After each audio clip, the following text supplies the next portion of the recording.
Every single time, every single crime, every single lie, early lie.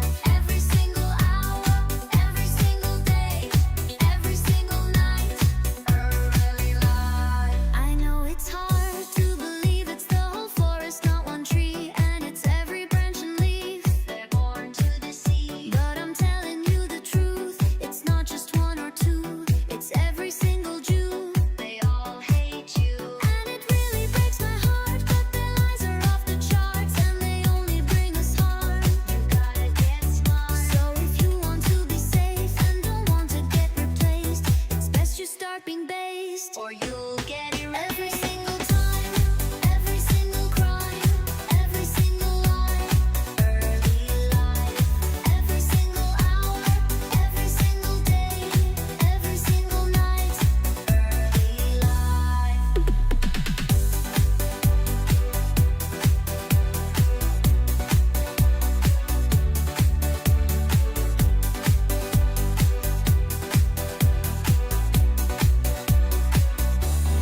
I know it's hard to accept that all the ones you've met lie with every single breath. They want you dead, but you must not be weak. Just open your eyes and see they always exploit the meek. See their vampire teeth, and it can make you cry to learn your life was full of lies and their face was a disguise. But you must fight. So if you want to live and protect all of your kin, you have to grow thick skin, or we want every single time, every single crime, every single lie, early life.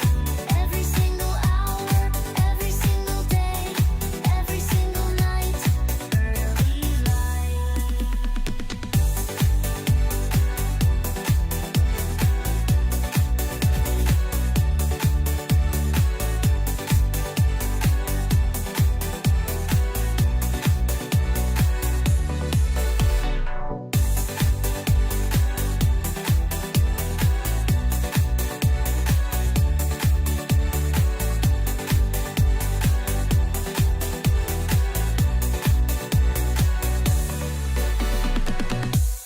It's not my fault that I have to do this. You only pick on me because I'm Jewish. Stop being a jealous loser and go get a job. I can do what I want because I'm chosen by God.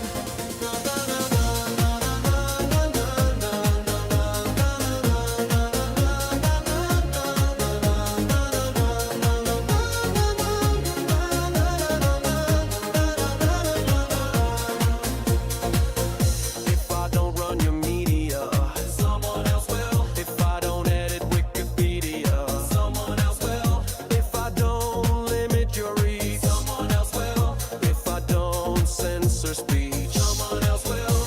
If I don't blow up your kids, someone else will. If I don't attack US ships, someone else will. If I don't steal your things, someone else will. If I don't run pedo rings, it's not my fault that I have to do this. You only pick on me because I'm Jewish. Stop being a jealous loser and go get a job. I can do what I want because I'm chosen by God.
choose, or is it really me?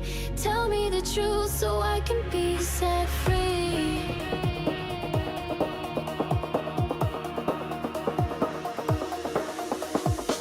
What do you see when staring back at your reflection? Are you proud or ashamed? Do you claim to see perfection? The mirror does not lie, yet you have the wrong answer. You're a liar that demands respect. Such arrogance is cancer. You lie like a Jew to comfort your troubled soul, afraid of taking responsibility, refusing to grow old. You need to wake up, you still think this is a game. Why would anyone fear a child who's afraid of names?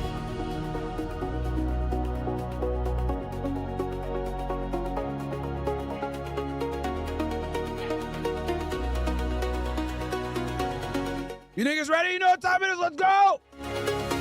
Mirror, mirror on the wall, who's responsible for it all?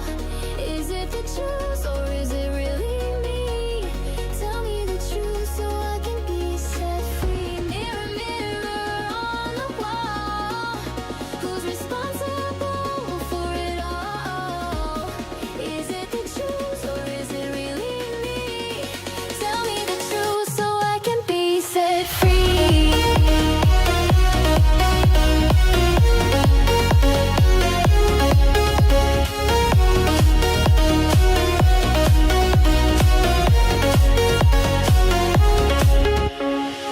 Who put the golden cuffs on you if not yourself? Who offered up their wrists for promises of comfort and wealth? But you know they are lies, fantasies that keep you in place. The lies that you repeat, which help enslave your race. Nobody respects a coward. No one kneels to a boy. No playtime for you. Go to your room, you little goy. Want to be free? I'll tell you what to do. Next time you look in the mirror, accept the damn truth. Mirror, mirror on the wall, who's responsible for I hope you niggas are ready, baby. The word was wait. Was worth it. Worth it. The wait was worth it, goddammit.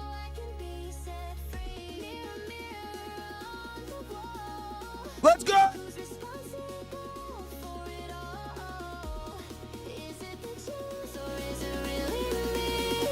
Tell me the truth so I can be set free.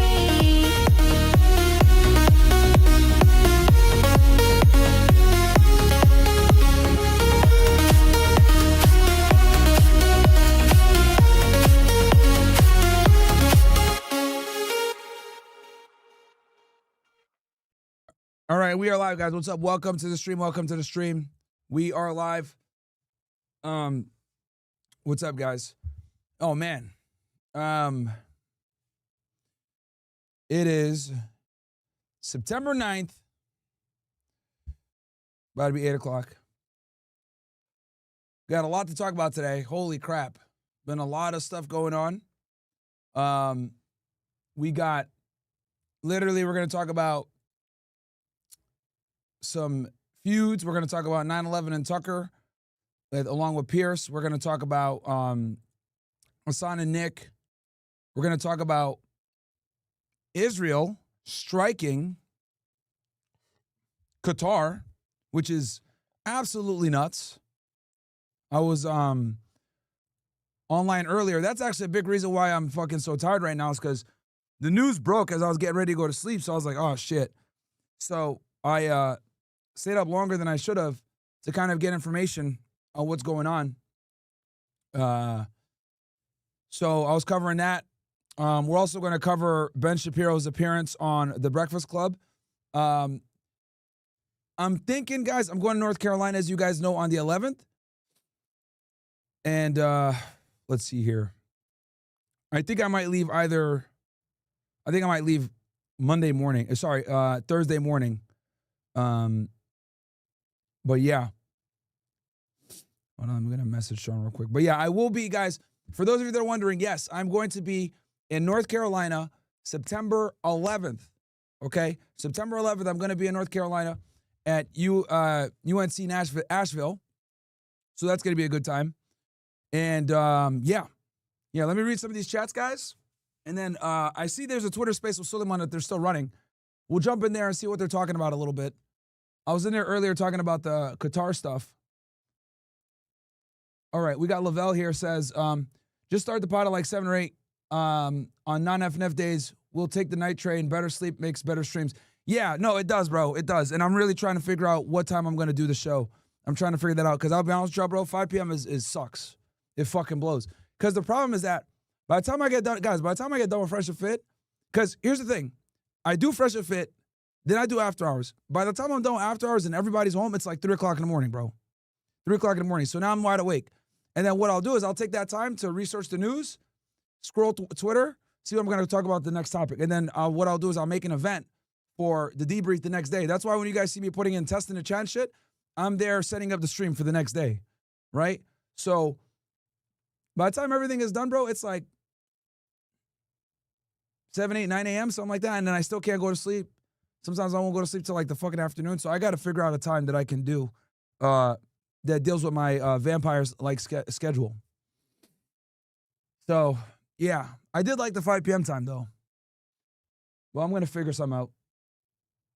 Chat Ninja says, what's up, Myron? Welcome to the debrief. Yep. Lavelle, I want to move to Florida from Vegas. I miss the ocean by my hometown. LA is cooked. Give me a few good cities to look into. Tampa, Miami's good. Fort Lauderdale. IA says, it really feels like following Netanyahu proclamation of needing to do something about social media algos. I've been having major pro-Israel accounts pushed to my feed. Also, it seems that pro-Israeli voices are now being astroturfed. Yeah, I mean, I knew this was coming.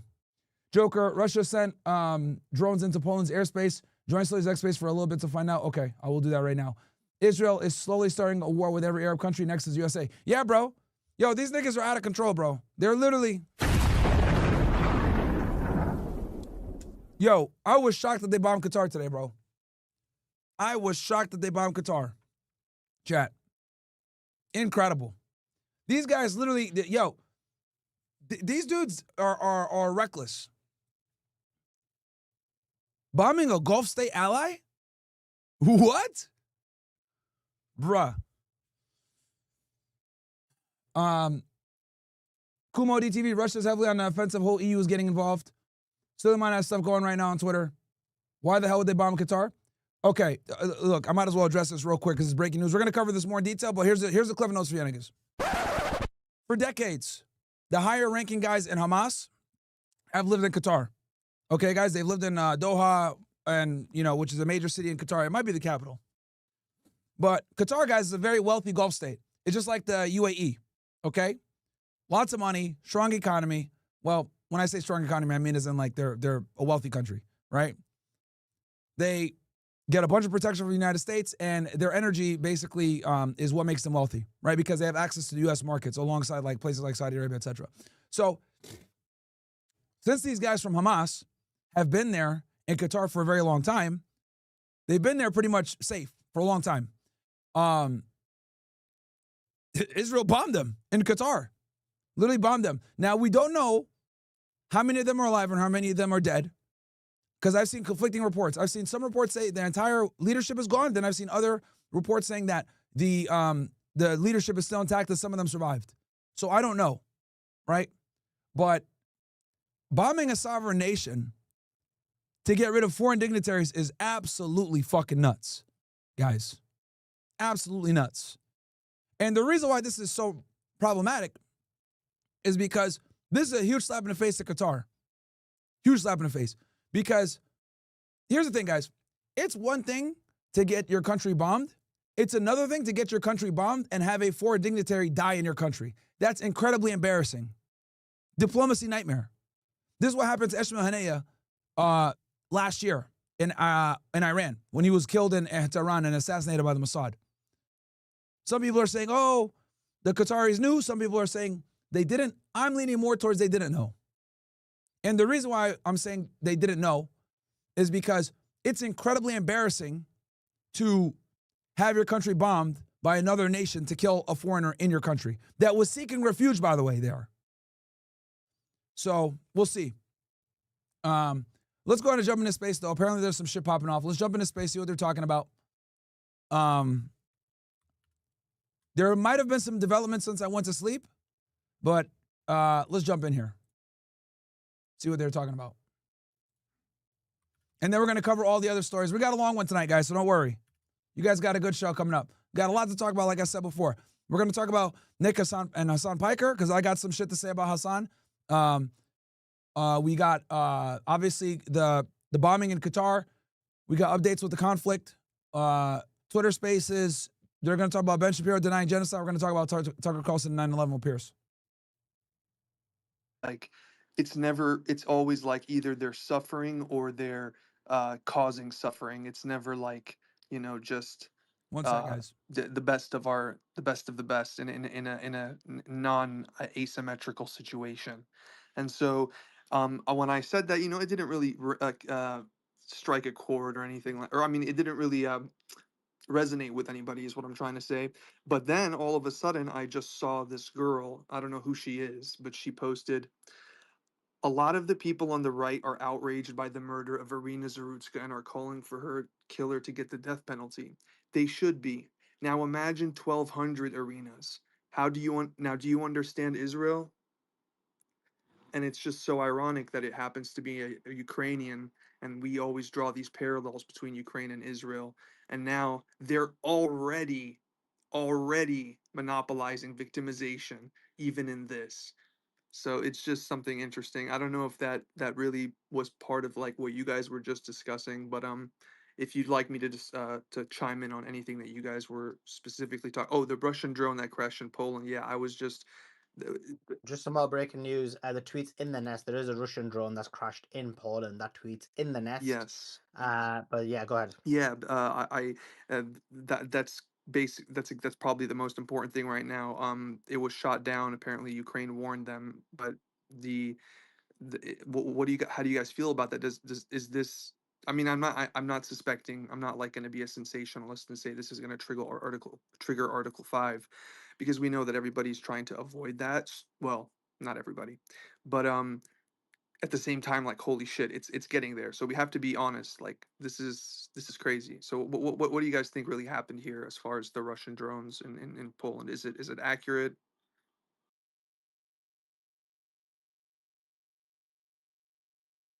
I think it's to manufacture.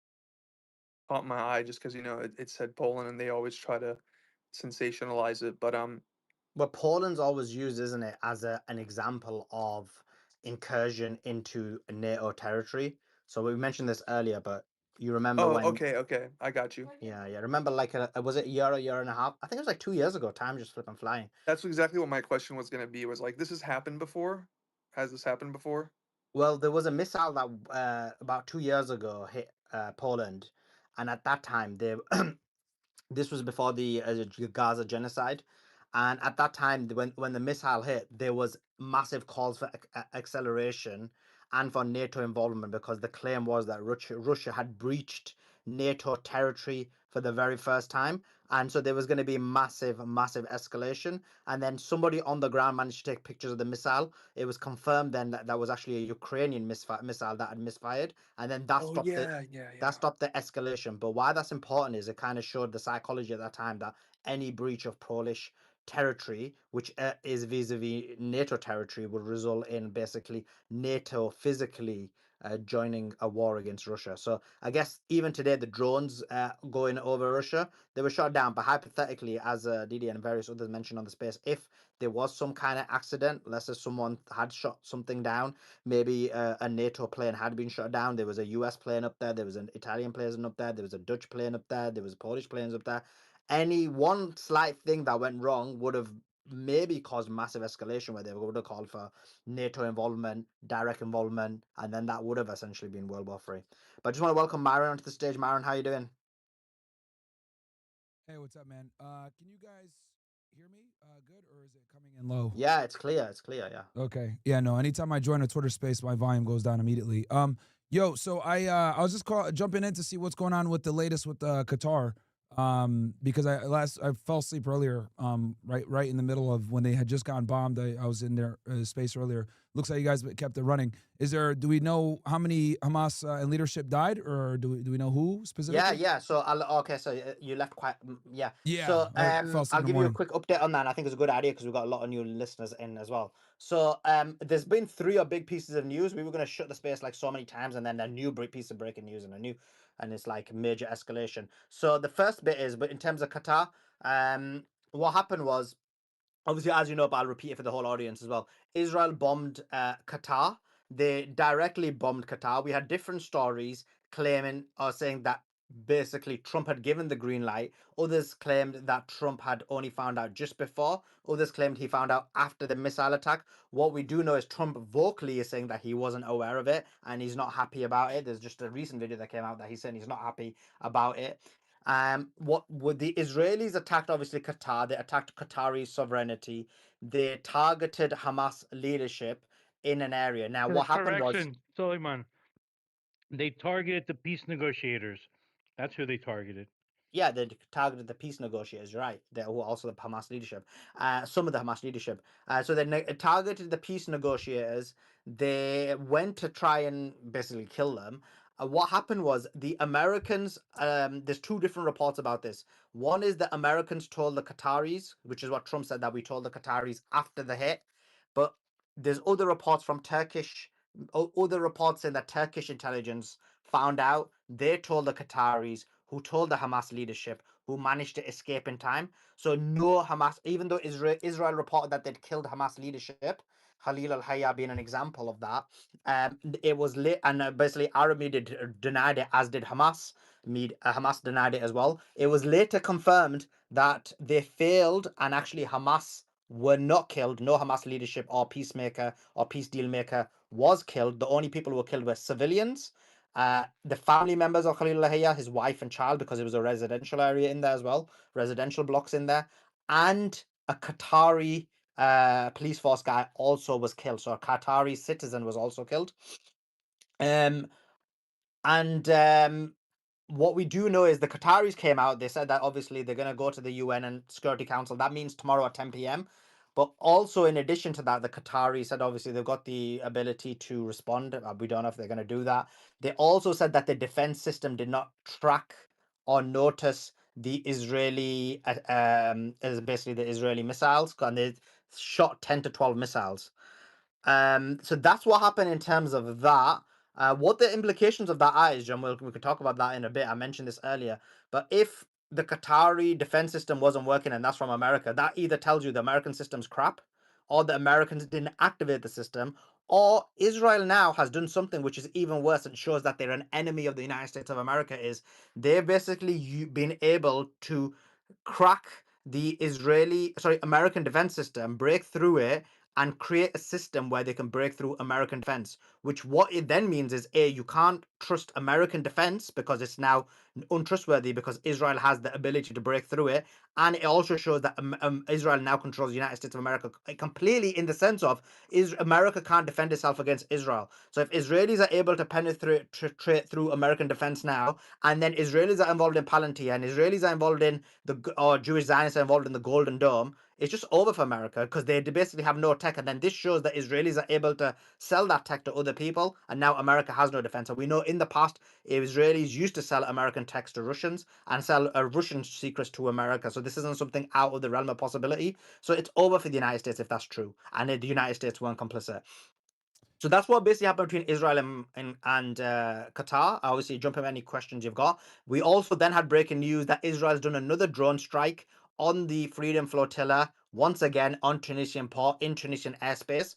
That happened and then we had Greg Stoker, who was part of the veteran flotilla, who came up and explained what had happened, and it was a second strike, and they just accepted the fact that the Israelis are going to continue bombing them, and hopefully nobody gets killed. And those are largely, well, Greg Stoker, as an example, is an American vet. He's from the United States of America. I chilled out with him in Texas. So these are some of them are American citizens. And then the third piece of news was massive escalation between Russia, Ukraine, and NATO, where Russian drones went into Polish airspace. Massive movement from the various countries I mentioned when you just jumped on the space, which was Poland fighter jets, Polish fighter jets, Italian fighter jets, and Dutch fighter jets, American fighter jets were all in the air trying to knock those drones down. There was concern that if one of them jets are taken out, massive escalation into World War III. I believe the latest report is possibly all them drones have been taken out. But yeah, that's largely the information. Why were Russian drones in Poland? There's 2 or 3 possibilities. Some believe that this was just Russia testing NATO out. Others say it was just like a training exercise. Others say that there was a massive escalation. Because even now, I'm just reading reports that the fighter jets are active over the skies. So when you basically do something to see how they're gonna deal, you basically carry out not an attack, but you send your drones. You see how their defense system works. You see how NATO basically use their defense system. What jets are gonna come when? What's the formation? How they're gonna come? What's the sequence gonna be? So it could be just information gathering as well. Gotcha. Or the other one is what people are saying is this could just be Ukrainian as well, because they've done it as a kind of false flag in the sense of to get more European money sent to Ukraine. Yeah, no, this is just crazy with everything going on. I mean, we literally have 2 very active conflicts going on between Russia, Ukraine, and obviously what's going on in the Middle East.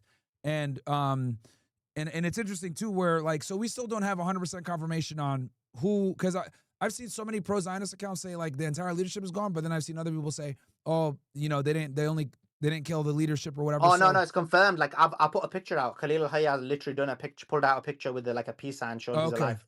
okay, hold on, let me look that up. Is this the guy? Which one is the one that is it Majdal, the guy that they tried to kill in 1997 in Jordan? They tried to poison him. Remember that one? So the Here, let main me go on person here. that X account. the main person they tried to kill was Khalil al-Haya, and let me just find it. I'm just finding the tweet for you. I'm going through your timeline right now. I've tweeted a lot, so let me just quickly get. There you go. Here it is. So Okay, they didn't kill anybody then. No leadership or peace deal maker, because they tried to target the peacemaker. They Gotcha. I tried to see the do the picture people. right here. Okay, yeah, he's in the hospital with the peace sign. Wow, what a L by Israel, bro. Wow. Okay. Yeah, good point. It's a major L, They because did think kill. about They did it. kill one guy. It's such a huge L because they. They did kill one guy from It's a major. the Qatari One sec. team. Just said there should be fight. 1 second, Auntie Sorry, they. NSA, Go 1 ahead. sec. Go 1 ahead. sec. I said they killed one of the Qatari's team. Yeah, you're right. You're right. I Okay. mentioned that. They killed a Qatari citizen who was a police force guy. No, it's a major L, because just think about it. You break sovereignty of Qatar. Qatar is an ally of the United States of America. They've given the United States of America $1.4 trillion. They gave Trump a $400 billion jet aeroplane. They're giving the United States a significant amount of money. America is spending money on Israel, hundreds of billions, since the Trump takeover. And so you've got someone who's financially supporting the US, and then they basically attack them, attack their sovereignty, destroy a building, kill their citizen. If Trump's telling the truth and they never told him, that again shows that they basically have not respected the United States of America. If Trump knows, he's obviously lying, but then again, it shows you can't trust Trump. And then the worst thing, they'd carry out all of this and then they fail in the mission. That is crazy. Yeah, Khalid Mashal, that's who I was talking about. They've been trying to kill him for damn near 30 years now as well.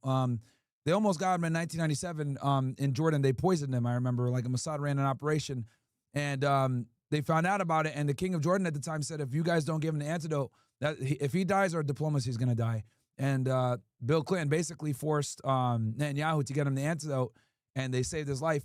But yeah, I mean, that's a big L for Israel, bro. Like, you took such a risky play to attack these guys in a sovereign country, an American ally, and you don't even successfully do it. That's ridiculous. And the other thing too, also I want to say, because there's been so much question about, well, why didn't their air defense activate? Look, I think at this point, we've been able to establish that Israel has the capability of sneaking into a country, knocking down your air defense, whether they blow it up or they jam the radars or whatever it may be. That's what they did with Operation Rising Lion. So I don't put anything past them when it comes to being able to disable air defense.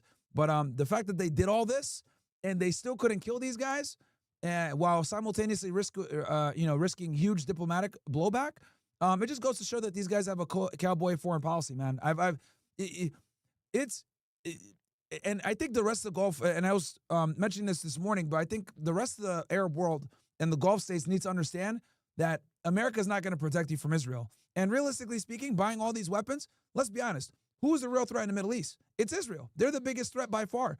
And if they can come in and bomb you like this while you're supposed to be a fucking ally with them, I think all the other Gulf states need to go ahead and take note of this and understand that you might need to go to a Russia or a China now for protection, because clearly the United States is not going to overstep and protect you when it comes to Israel. They might help you with other countries, but not with Israel. And this is very bad for us from a diplomacy standpoint. It's really bad for them because they're not going to want to trust us.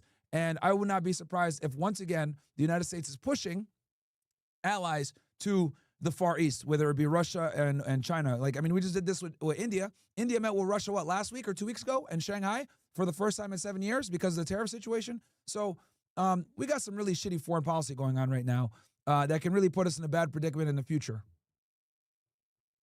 Yeah, I agree. Obviously I think the situation's horrendous, and I think we've got major concerns about what's going on. Trump said he's going to do a speech tomorrow. Qatar said they're going to go to the UN Security Council. So we've got all of these things happening tomorrow. I mean, Qatar has to respond. And the question becomes, how are they going to respond? This has made Qatar look extremely weak. Yeah. This has made the United States of America look extremely weak. And the biggest concern for me is like the US defense. The fact that US defense, because of Israelis, cannot be trusted is a major cause for concern. And many people and many partners should be concerned about taking US tech now if the Israelis are able to break through it. And this is actually, I'm really glad we're talking about this topic because, the pro-Zionist people, like I've seen Ben Shapiro and a couple other talking heads go on these news shows and say, look, the U.S. only gives Israel $4 billion. It's not that much money in the grand scheme of things, but the financial, expenditure isn't the main problem. The opportunity costs and the issues that are created because of Israel's foreign policy and all the opportunities that we lose or all the money that we lose from assisting Israel, not just with, direct foreign aid, that's incalculable. So that's something else that people never take into account is all the money that we lose and all the relationships that get hurt because of, Israel's reckless foreign policy. If Israel didn't exist, we would be able to get oil at we'd be paying a fucking $1 for a gallon of gas, bro. But since these guys create so many problems over there, it's like it constantly destabilizes the Middle East and creates problems for us that no one ever wants to acknowledge. Myron, you just have to take Just into on account this, just on this last 6 months, if you look at it, since Trump's been in charge, sorry, it's been 8 months now. What have you got? Not only is it the fact that the United States of America has spent $20 billion on Israel, but that doesn't count all of the instances, the wartime incidences when the United States of America has financially spent on the military to support Israel. So, for example, during the Iran-Israel war, the US spent tens of billions during those 12 days when it was helping with the defense, when it was helping with the refueling, when it was helping with the when it was helping with taking out the drones, when it was helping with reconnaissance. Then you look at not just them 12 days, over these 8 months today, they were helping with the refueling as well. So when you look at the entire 8 months of just the military spend solely on Israel, you're looking at just during the Trump administration, hundreds of billions. Never mind what you said, which is right, an excellent point, the opportunity cost. Yeah, and then repositioning aircraft carriers all across the Gulf, right, to defend them when Iran was attacking them. Like, whenever these Zionists say stupid shit like, oh, it's really not that much money, $3.8 billion is a drop in a bucket, they never account for all the other things and all the other expenditures that we incur from defending them and moving our military assets to support them.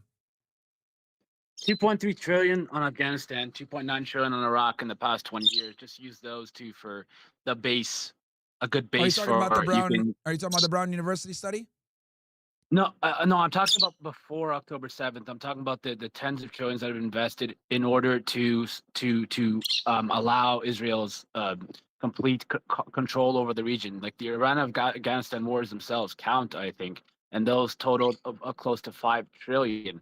So if you really want to think about America's expenditure when it comes to Israel, it's in the trillions, if not tens of trillions. And you look, well before that, but the Iraq war and the Afghanistan war are two good, like, just basically just look at the amount, $5 trillion for that. So yeah, no, I know Brown Sharif, Brown did a study on this. I think earlier this year, whatever, and they calculated a ridiculous number that that it costs us for these conflicts. But go ahead, Joe. $7.2 trillion, which would more than solve our Social Security issue. So we're basically exchanging our Social Security to go feed the Israelis instead, while our Social Security is drying up faster than we print money. And you know what the solution is going to be? It's going to be that, hey, Myron, I know you're going to get your $2,000 Social Security check, But what we're going to do is we're going to go print money. So instead of giving you the 2,000, we're really just giving you $1,000 worth. But now there's double the supply, so we're able to pay you. It's the most asinine, stupid shit that we do, and we're doing this. Which one do you do? Do you protect Americans and their Social Security, or do you go and feed Israel? Like, this is the option that America is deciding to do, and Americans need to wake up. Yeah, I mean, the other thing too also is that they they have free healthcare over there in Israel, right? They're a relatively wealthy country. They have things that we don't even have over here. So it's ridiculous how much money we give them. And so 7.2, that's from the Brown study, Joa? Yeah, Okay. yeah. That's insane, dude. That's insane. That's like what, a quarter of the U.S.'s national debt right now. Yeah. Like, imagine if all of that was eliminated, how many problems that would solve internally. Yeah, no, that's true, because especially since the the Zionists always use the excuse of 3.8 billion is not that much, but they never account for all the other things that costs that are incurred from doing this stuff. Yeah, like example, giving money to UNRWA, which Israel's actually responsible to do by law because they need to secure health and education for all Palestinians. They've never paid a dime. Paying Egypt so that they allow them to use the Suez Canal. I mean, it's not just the wars; it's so much other stuff all around just for Israel. They took all that into account in the Brown study, by the way. Yeah, no, So they also took like their aid into Egypt, like the bribing of Egypt and the coups that were operated by the CIA and all the money cost to bribe the generals, all that shit, all that stuff. Sorry. Everything. They took everything into account. 7.2 trillion is absolutely nuts, man. It's quite a bit of money, bro. Meanwhile, we got homeless people running around the U.S. We got crime through the fucking roof. We got whack jobs killing innocent women on trains in Charlotte. And meanwhile, Israel is safer than we are from a crime perspective. But, well, besides the missile attacks, they have free healthcare. They probably have cheaper university than we do, and it's absolutely nuts, bro. It's absolutely nuts. 7.2 trillion is wild.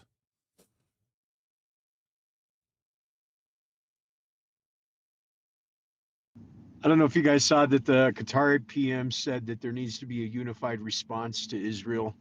I don't, that nothing's going to happen, and I don't hear anybody mentioning that during those attacks that happened, the U.S. was it a refueler that launched from Jordan, but the U.S. actually refueled the planes that were used in that attack, and it was just confirmed that it was somebody from the Qatari ministry that was killed. So Qatari Ministry of the Interior. Yep. So it's Before more we than go just on, yeah, great point. I Before we don't go think on, I that's just want right. everybody to like and share the space, please. And also just comment on the space. Also make sure to like and retweet all of Sulaiman's posts in the Jumbotron. Also comment, that helps the algorithm. And one more thing is please go and check out Sulaiman's link tree, and make sure to follow his YouTube and his Kick, etc., because he's going to start streaming on those platforms very soon. Sorry, Sulaiman, go ahead. Appreciate that. Yeah, hopefully. But just a quick one. I don't think it was someone from the ministry. From what I know, it was I did a tweet on it. It was like a police officer who was killed, but it was a Qatari guy for sure. Maybe it was part of the ministry. Let me check. Which is bad. Like, basically, Yeah, that was just brand new news that I heard. It was a Ministry of the Interior, and I heard that right after I heard the announcement that the PM released a statement that there should be a unified response, and then they showed his okay. picture, So this is and what I there's found. So some this is it. So it says a corporate. But is it the same guy? Corporate Badr Saad Mohammed Al Humaida was a member of the Qatari Internal Security Forces, Lehwiya. Is that the same guy? I didn't see the person's name mentioned, but so I don't know if this is a second person that was killed or it's that same person, but I see him as being represented as a minister of the whatever it is, Interior Ministry. So I'm looking for more information right now.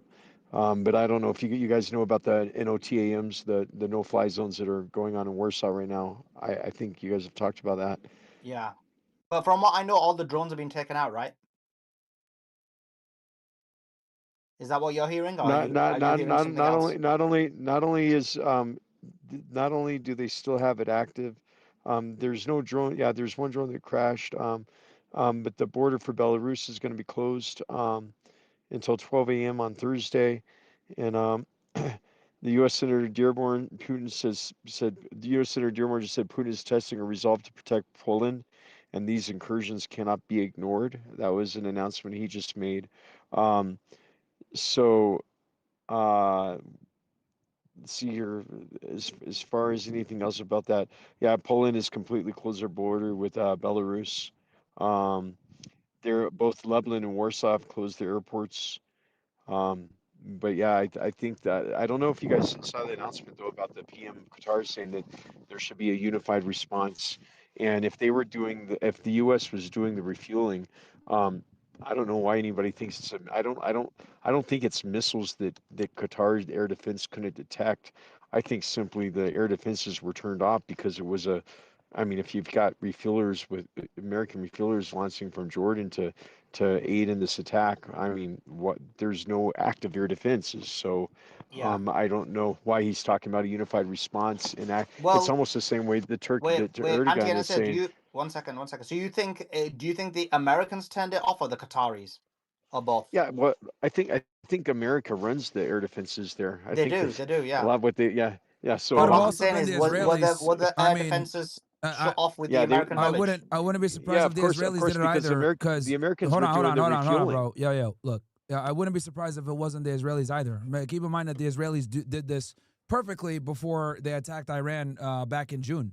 So we already know that the Israelis have no problem with penetrating a country, staying in there for months undercover, and sabotaging things from behind the scenes. Because another thing that people need to understand is that there's Mizrahi Jews, there's Sephardic Jews, there's Ashkenazi Jews, there's Jews that are black.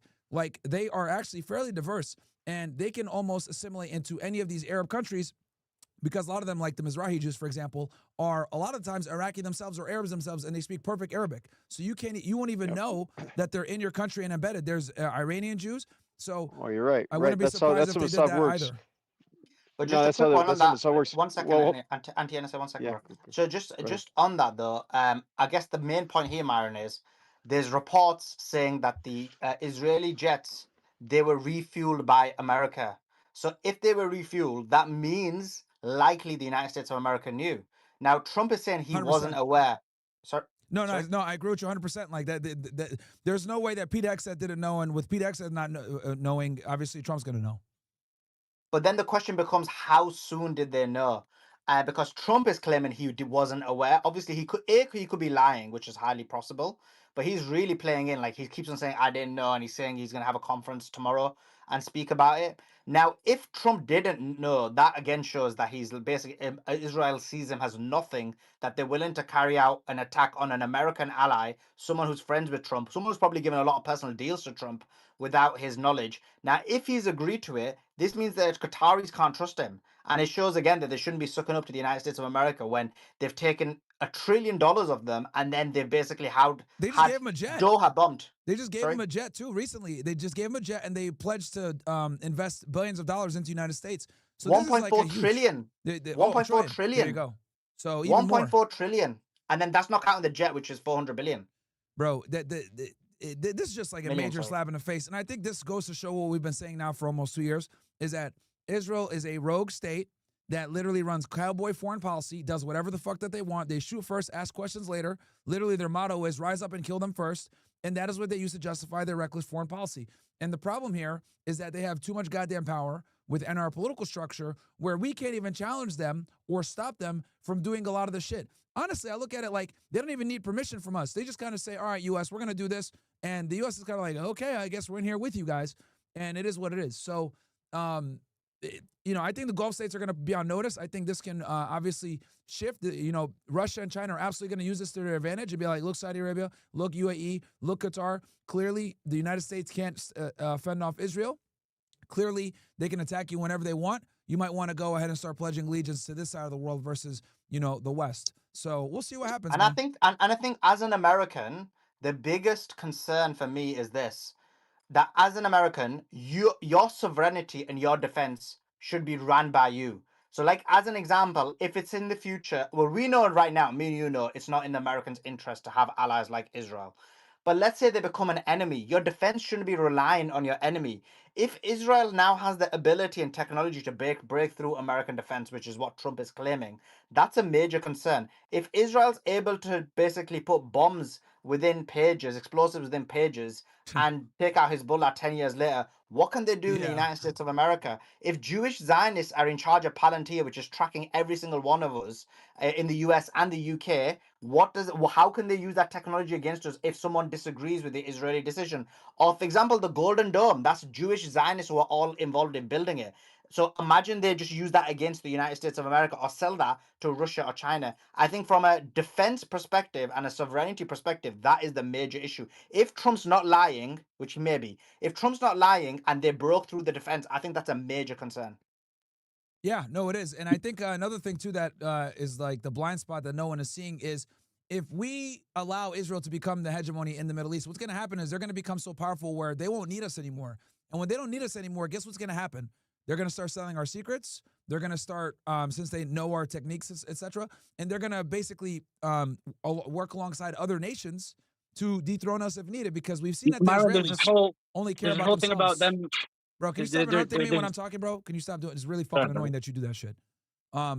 Yeah, so my thing is that see, now I'm fucking got my whole shit Hey, fucked up. hey, there's large scale drone attacks going on right now. I've getting a lot that's of what I was gonna say. announcement. That's what I was gonna say. Large- My biggest issue is that if they become the hegemony in the Middle East, right, and they become a world power, which is what they want to become. They want to become a world superpower.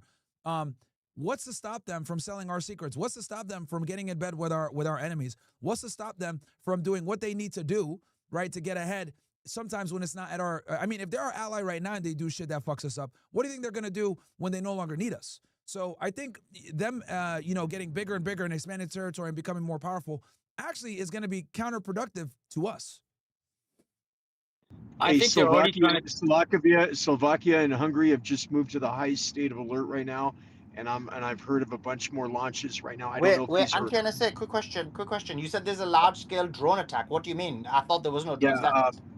that's what I thought too. Are you sure you're not reports reading? have hit Are you sure you're not reading old news? You know what? It's weird. I don't know why it would be regurgitated, but They do that yeah, all the it time on seems these. like They do that all the time. They bloody regurgitate information and resend it. I think that's old news. What yeah, you're saying? yeah. I wonder if it is. If not, keep an eye out for it. It seems Yeah, real yeah. weird. From what I've read, all the drones have been taken out. You're right. Slovakia is on high alert, as are various other countries within the region. But I appreciate jump in with any news you have. But I think that's all news. Yeah. Appreciate it. Okay. I wanted to talk about Myron's point. They've already started trying to create ties with China. Israel has, Myron, and I think you're right. I think they understand that America's power is waning and that they've completely stretched it as thinly as it possibly could be. And they're crumbling internally. So now they're going to try to figure out other ways to leech onto another superpower, which is China. But I want to say that we talked about this yesterday. Man. We had a discussion like if America were to stop serving Israel today, I think it's still very obvious they're in no position of power. They still rely heavily on America's diplomatic, economic, and military prowess to stay in power. And if you cut the umbilical cord, so to speak, I think it's max 5 to 10 years before Israel completely crumbles as a state entirely. I also want to add about this bombing of the Qatar consulate. They've done this before. They've done it in Iran. They did it in Syria. The only difference here is Qatar is a direct ally of America, and also they bombed the flotilla on a Tunisian port. And I think this really supersedes any other bombing they've done in any of the nations, because all those other nations are considered part of the axis of resistance, so to speak. And I don't. What I'm thinking is, what is their thought process? What is their plan like? And I'm coming from a vantage of like, I think Israel's intelligent. I think Israel is smart. I think the way they operate, they think ahead, but apparently not, because they're just doing any and everything, and they don't think they're going to face any consequences. And I think that's what we're facing with now. We're facing a schoolyard bully who has faced impunity for 76 years, And because of that, they are completely belligerent in everything they do, and they don't need to think smartly. They don't need to think, 5, 10 years down the line. They don't think ahead because they know, or they think. I hope that they think. It's not that they know. America will back them no matter what. Now the question is, well, how does America deal with this? My belief is they're going to try to blow this over as quickly as they can, not make a big deal of it because it's Israel. But I think this is a very good opportunity for a lot of people to speak up and to kind of try to change the narrative.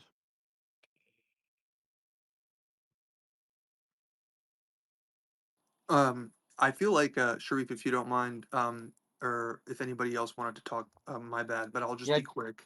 is it? Let me just go to David. I Go think he's ahead, got some Khalil. breaking news. I just Oh, for of the course, breaking news. of Go course. ahead, David. Have you got any breaking news? You said you cited some information. Yes, Sulaiman. I just sent you a DM. There's a guy that I work with. I help him on his X account, George Mansaroff. He's a reporter, a decorated soldier for Soloview, which is one of the main Russian stations. I just sent you a little video. He sent me literally 18 minutes ago. He's currently at a drone group working the night shift, doing a report. And we were just going over him back with, Colonel Daniel Davis, just trying to get some news for him. And the belief is that this is a false flag. There's a strong possibility that as this drone swarm's coming in, of course, they come quite regular at the moment, that the Ukrainians launched in advance.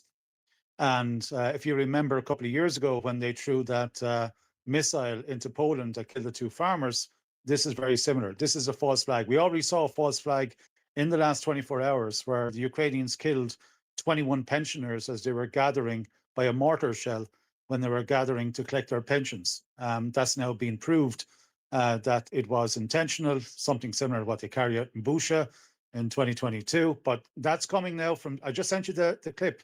He's speaking in English. So if you go into your DM, you'll actually see it. And I would ask you not to post it. So that's the belief. And that's the belief straight from a drone group sitting in Russia. And it's something that does not make any sense anyhow. It makes no sense. The Russians would not do this. They're in complete control of the front. The rate of attrition is well over the top in the fact that, any normal group would have surrendered a long time ago.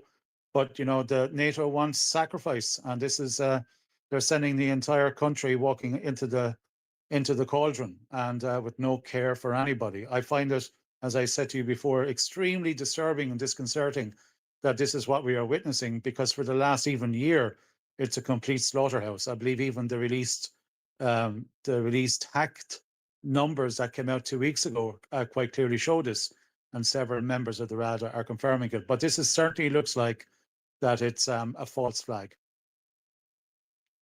I appreciate that, David. Some more news and what's his name? Danny, can you not put things on the nest because I told you to crash your spaces? This is why my spaces don't crash even though they'd be big. Now, oh shit. Oh crap. Okay, some more breaking news. This is a statement which kind of adds to your point, David, about the possibility that this is a false flag. It is this. This is a statement by Joe Wilson, the Republican representative Joe Wilson. He says Russia is attacking NATO ally Poland with Iranian Shahid drones. So what does he say? Quote, Russia is attacking NATO ally Poland with Iranian Shahid drones less than a week after President Trump hosted President Noroki at the White House. This is an act of war, and we are grateful to NATO allies for their swift response to a war criminal, Putin's continued unprovoked aggression against free and productive nations. I urge President Trump to respond with mandatory sanctions that will bankrupt the Russian war machine and arm Ukraine with weapons capable of striking Russia. Putin is no longer content just losing in Ukraine while bombing mothers and babies. He is now directly testing our resolve in NATO territory. Putin said that Russia knows no borders. Free and prosperous nations will teach Russia about borders. So that is a statement by Joe Wilson. He is biting or chomping at the bit for involvement of the United States of America, both in terms of money and weaponry. And we know a lot of this is going to come from Europe. And obviously people in Europe are struggling significantly. So major concerns. Yeah, let's bring it in. I don't know if Myron's still on here, but if not, we'll go to Godfrey. I'm here, brother. What's up? I'm gonna Yeah, dip yeah, out in just a little bit because I'm live on stream right now, but I wanted to get the people all the information. I know you've been running this space for a while, which I appreciate. yeah, no, I appreciate you coming on. Yeah, Oh, that was actually, it. no, Just hold on, real quick. Yo, guys, everybody that watches my stream, go follow Sulaiman on X. Here's his account right here. I'm gonna pull it up for you guys. Go check him out, man. He runs spaces like this all the time. Whenever there's conflicts, as you guys know, when there was 12-day war was going on, I was in this space damn near the whole time, and we were giving you guys the real-time stuff, which now we're finding out, 2-3 months later, that we were right. The fucking Mossad HQ got bombed, the Oman HQ got bombed. We had to, the mainstream media in America didn't report the stuff that we were telling you guys back in June until months later because they try to keep it classified. So if you guys want, updating stuff, especially with conflicts in the Middle East, go check them out on X. So I'm showing them your profile right now, Sully, so they can follow you. appreciate that. And yeah, and everyone do follow mine as well on X. You can see his profile. Very good friend of mine and legit guy. Like probably the most nicest, honest, honorable people Appreciate that, in the man. game. No, I really mean it. Like you just see all drama kicking off and people fighting, and you just know Myron's just never gonna get involved. I'm always like, I gotta do the Myron way and be Switzerland. My- So now like my rules become like anyone fights, I just stay out of it. Yeah, bro. It's Myron, what do you fucking think nuts. about Sulaiman starting to stream all of his spaces on YouTube and Kick like you're doing? Because I've been trying to convince him to do that. No, I'm glad. I'm glad. The thing is that in America, and I think the West in general, unfortunately, information that we break here doesn't make it to the mainstream until a while. I'll give you a perfect example of this, right? So earlier this morning, we had a guy that was in the space. I think his name was Chris or something like that, but he's in Qatar. He had personally interviewed all the guys in Hamas, right? And the guys in Hamas showed him the deals that Witkoff was writing alongside the Israelis. And basically, the long story short is this, and I've been saying this for months now, Sulaiman's been saying it for months. The thing that's holding up the deal is Hamas wants a permanent ceasefire, and the Israelis refuse to give them a permanent ceasefire. That's what's holding up the hostages. And I find it incredible that in American media, they never report this. They always say, Hamas has agreed to it, blah, blah, blah, but they never tell why and they never put onus on the Israelis for why the hostages are still being held. But it's really the Israelis that are holding it up. But Western media never reports this and never talks about what's holding up the deal. So that's just one example of what I mean when I say Western media in general, like Fox, MSNBC, CNN, etc., never report this. Now, are there alternative media sources that do? Of course, but you got to go looking for that shit. So spaces like this have been incredibly helpful with getting this information out because everything that we say here, 2 or 3 months later, the mainstream media finally reports it. Like the big one was when we reported here how Israel was getting hit very hard in Tel Aviv and their intelligence apparatuses were getting bombed. Israeli media stayed away from it. CNN didn't talk about it. Nobody talked about it. Then months later, finally they admit, yeah, we kind of got a couple of our institutes hit. Yeah, we did take some serious damage with our strategic locations, blah, blah, blah. But during the war, you couldn't find out any of this stuff because Israel was heavily censoring all the fucking media personalities in Israel. So you couldn't find out. So spaces like this are huge, especially for Western people that live in the West where the media is controlled by the Zionists. Sulaiman Unfiltered coming to a YouTube near you. Yeah, let's see. But appreciate that. Yeah, Myron. no worries, man. And yeah, guys, do give Myron a follow. I'm not exaggerating. Awesome guy, and definitely a great X page as well. So do give him a follow, and obviously his YouTube as well. You stream all night, right? Yeah. I'm live on Rumble, YouTube, Kick right now. So yeah, I stream and then Where's your biggest audience? probably I would say YouTube probably, but I hate YouTube. I focus more on Rumble and Kick nowadays, but I still stream on YouTube and I'll You're demonetized there. on YouTube, right? Yeah, it doesn't make exactly. Like I stream on YouTube because a lot of people. I do it more for the supporters because a lot of them, prefer to watch on YouTube because Rumble's banned in some countries. But yeah, dude, YouTube sucks, bro. I fucking hate YouTube, man. And people even super chat you anymore. It's like completely demonetized. No, you can't. No, they can't even super chat you when you're demonetized on YouTube. And it's funny enough because the thing that got me demonetized was precisely being critical of Israel. And I did this before. I was talking about Israel before October 7th. Like, in America, if you talk shit about the Israelis prior to October 7th, pretty much you were going to get cooked. So, yeah, it is what it is. But that's annoying, right? Because if you think about it, most people now are probably on YouTube having a decent sized following because of their position on Israel, Zionism, or Jews. And you getting demonetized before October the 7th for just being innovative, right? Speaking about it before everybody else is like kind of annoying, right? Yeah, no, it's definitely frustrating. But honestly, dude, I'm happy that we can even talk about this. Me being demonetized, it's annoying and everything, but the fact that this is becoming mainstream, I think that's way more important because, dude, they have way too much control in America, and it's starting to get ridiculous. I mean, dude, they're literally running our laws. Like they are legislating, they are legislating laws that go into effect that affect your freedom of speech, bro. Like that is how pervasive, that is how pernicious the Zionist lobby is in the United States. People are getting fucking deported for this shit. So, anybody that's waking up to this thing and talking about it, I give them a huge W. Even people like on the far left that I disagree with, like losers like Hassan Piker, who I'm going to discuss a little bit later. Like, I'm happy that both the far left and even the far right in America, everyone is waking up to the bullshit of Israel. Maybe for different reasons, but they're waking up to it, which I think is a big W. Yeah, I wish I could get I could have a conversation with him. I think I might try and sort it out because I've got his uncle coming on tomorrow. Okay, nice. Jen Cougar is it some of his name? So yeah, he started following me. Do you remember when the Israelis put mine and his name on a missile? Oh, they put both y'all names on a missile? Yeah, they What? put me, him. It was Sneeko Wow. and Andrew Tate and who else? And Jackson. So they put our names on a missile and then just like basically sent the missile to kill women and children. So they did a video of it. So because they did a video, man, and his name on there, then he started following me and he asked me for the video, so I sent him the video. So that's actually how he started following You- me. So hopefully if it comes tomorrow, then I can Damn. speak. You know to what's crazy when it comes to this thing? So I was analyzing like a week ago, right? I was looking at Randy Fine's. Randy Fine had made a tweet about there's a Muslim problem, all this other shit, right? And I went through and I looked at some of Randy Fine's texts, right? And then I went ahead and I looked at like Rashida Tlaib and Ilhan Omar, right? Rashida Tlaib said something about the river to the sea, Palestine will be free. And then Rashida Tlaib said something about the Zionists control America because of their funding, whatever, right? Both of them got an enormous amount of backlash for that and had to apologize. Then I look at Randy Fine. He says shit like, oh, the streets of Gaza will run with blood. We're going to destroy Gaza. We're going to bomb it into the ground. We're going to make it a parking lot, all this other stuff, right?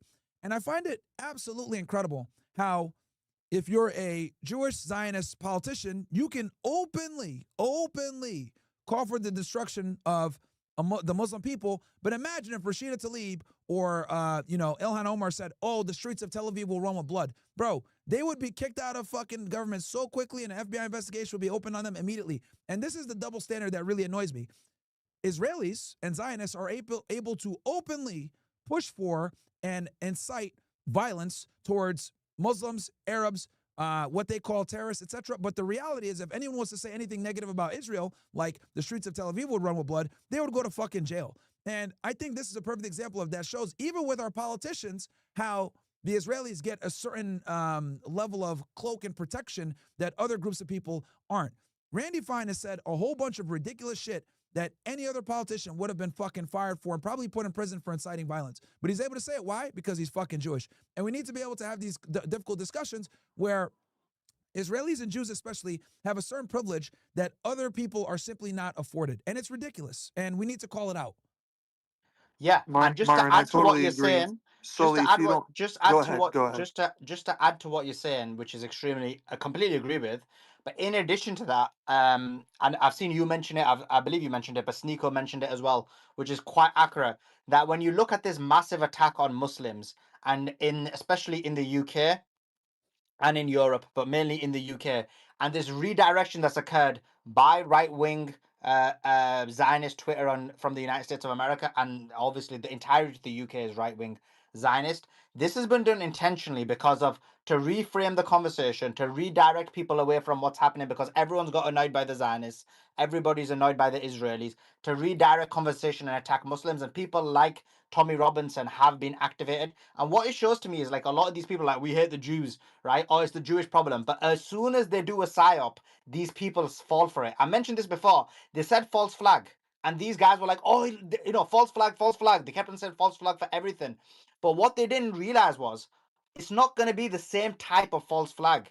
If you're expecting it, that's not a false flag. The false flag was something that you something that you weren't expecting, and something that could be used to easily manipulate you. And this is what happened. They manipulated everybody. They've turned a large number of people against Muslims. You're looking again, a lot of the posts on X attacks on Muslims, even the ones who are like, we hate Jews, literally attack Muslims significantly, and Tommy Robinson's been activated on that. So over the next few weeks that I'm gonna literally focus on smashing him. I am going to a number of podcasts to basically smash that point and debunk a lot of Tommy Robinson's arguments.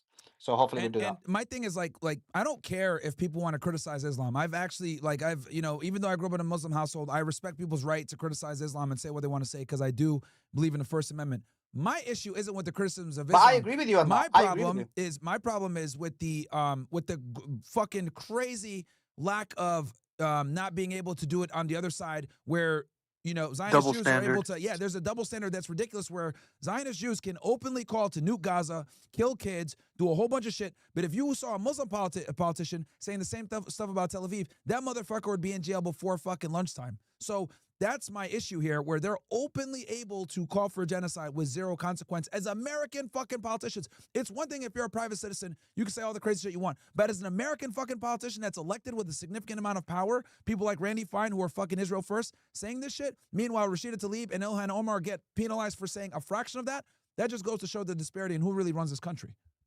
But even on but Twitter, just on that, I agree with you. And by the way, I'm all for it as well. I'm all for free speech because I'm a big believer that when they relay their ideas and we relay our ideas, we will destroy them. So I have no concerns whatsoever about free speech. I'm not one of those people who wants to censor people. Yeah. Say what you want and then let me say what I want. I'm completely in agreement with you. But what I'm saying is that what they've done is they've propagated this information intentionally. And by the way, the grooming gang, because I just read in your chat, the grooming gangs thing is Zionist propaganda. It wasn't disproportionately Muslim. I've debunked that considerably, and I'll keep on debunking it on this podcast. You need to listen to it rather than just regurgitate low IQ Tommy Robinson talking points. That being said, why it's this important? It's not about attacking Muslims. You can attack anyone. You can attack me, and I can respond and I can destroy you, no problem. It's more the how it comes about. So if you look at it, there is a significant amount of influencers, governmental people, technocrats such as Elon Musk, JD Vance, and various others, as well as NGOs who financially pay for this to occur. So, for example, if you look at Tommy Robinson, they look at the institutes that support him. The institutes that support him are anti-Islam NGOs. So, for example, David Horowitz organization, or for example, the Henry Jackson Society in the UK, or the Friends of the IDF. So now the question is, why are these people specifically focused on financially paying people to be anti-Islam? The reason is very simple, because when someone is anti-Islam, they attack Muslims, they demonize Muslims, they have hatred for Muslims. People then psychologically see Muslims as the other or lesser human, and then what that does is manufacture consent in order to bomb the Middle East. So you have a two-tiered situation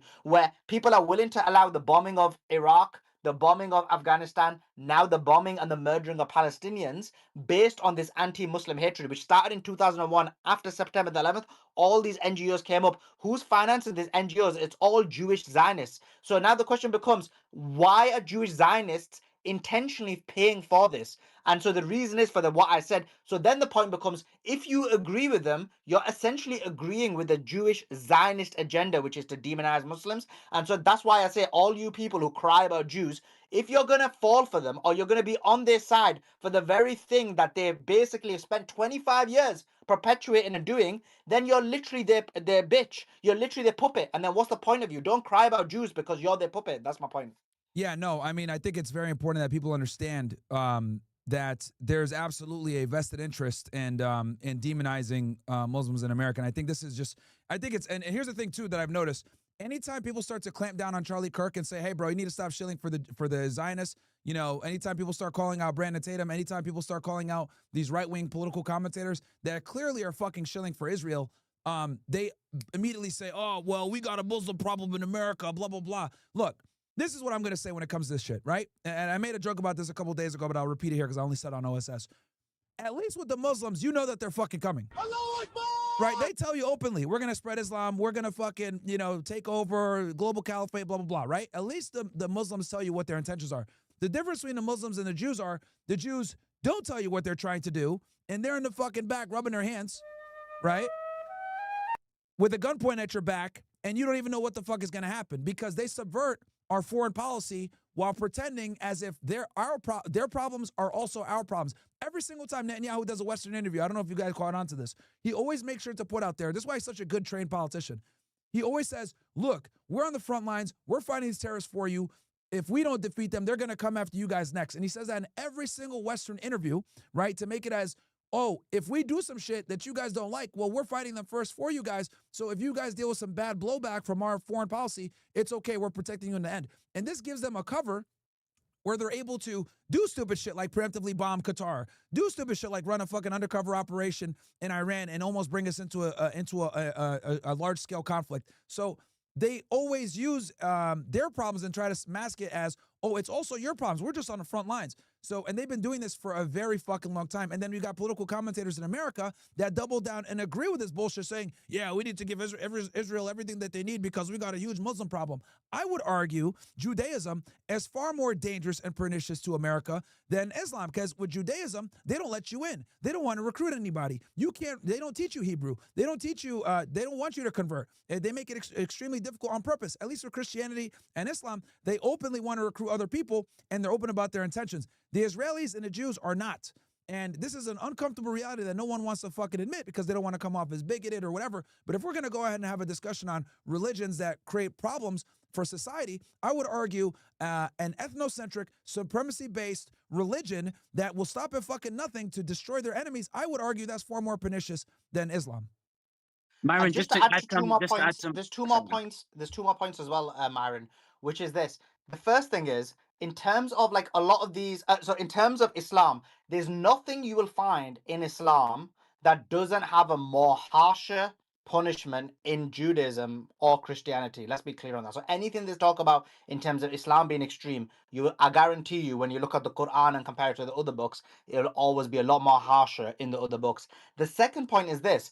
When Muslims say, and by the way, the vast majority of Muslims don't, but the minor number of Muslims who say, oh, we're going to take over, we're going to be dominate, we're going to put the Khilafah in, those minority of Muslims, Yeah. extreme minority, but worse than that, they're like a kid who basically plays COD and then he acts like a gangster. He's like, oh, I'm a rude boy, I'm going to do this, I'm going to do that, I'm a big man. But he has no ability and he's done nothing structurally to cause that to happen. So it's all words without anything. Let me give you an example. Like these British Dawa guys, I spoke to them. They were like, yeah, bro, we're going to take over. Muslims are going to take over. We're taking over. We're having more kids' blood. We're going to take over. We're going to win. This is like, the Dawa guys, the ones who give you grief about the Haram police and that. Yeah, those So guys, yeah. I spoke to them and I said, bro, like, why do you keep saying this when it's not true? You're saying Muslims are going to take over, and yet this is not the case. We don't control the government in the UK. The Zionists control everything. And on top of that, what's worse is our birth rate in the UK is not taking over. The Muslim birth rate in the UK is almost the same as the native population now.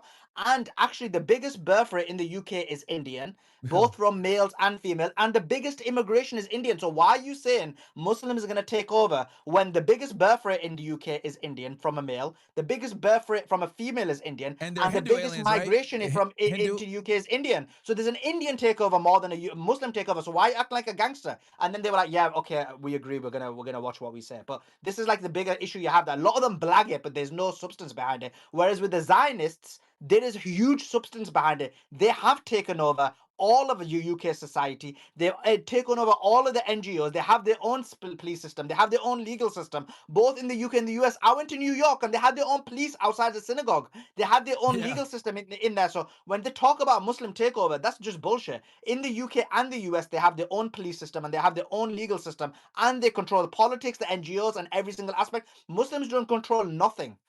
Yeah, the other thing also that's yeah, because the Indians that are coming in, I think most of them there are Hindu probably, right? The ones that are actually having a lot of kids. Yeah, it's all Indians, Hindus. Yeah.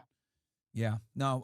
The top 3 nations of birth, Myron, and this is why they always like Muslim takeover. It's fake. The top 3 nations in birth is India, China, and Nigeria, and actually even including the United States of America. In the UK, but you mean, every right? single In the sorry? UK, like the top 3 foreigners that are having high birth rates in UK, you mean? Yeah, no, the biggest immigration is India, China, and Nigeria. In But in UK. terms of the world, so I'm talking about the United States of America, Oh, okay. Canada, Australia, New Zealand, United Kingdom, 4 largely Western European countries.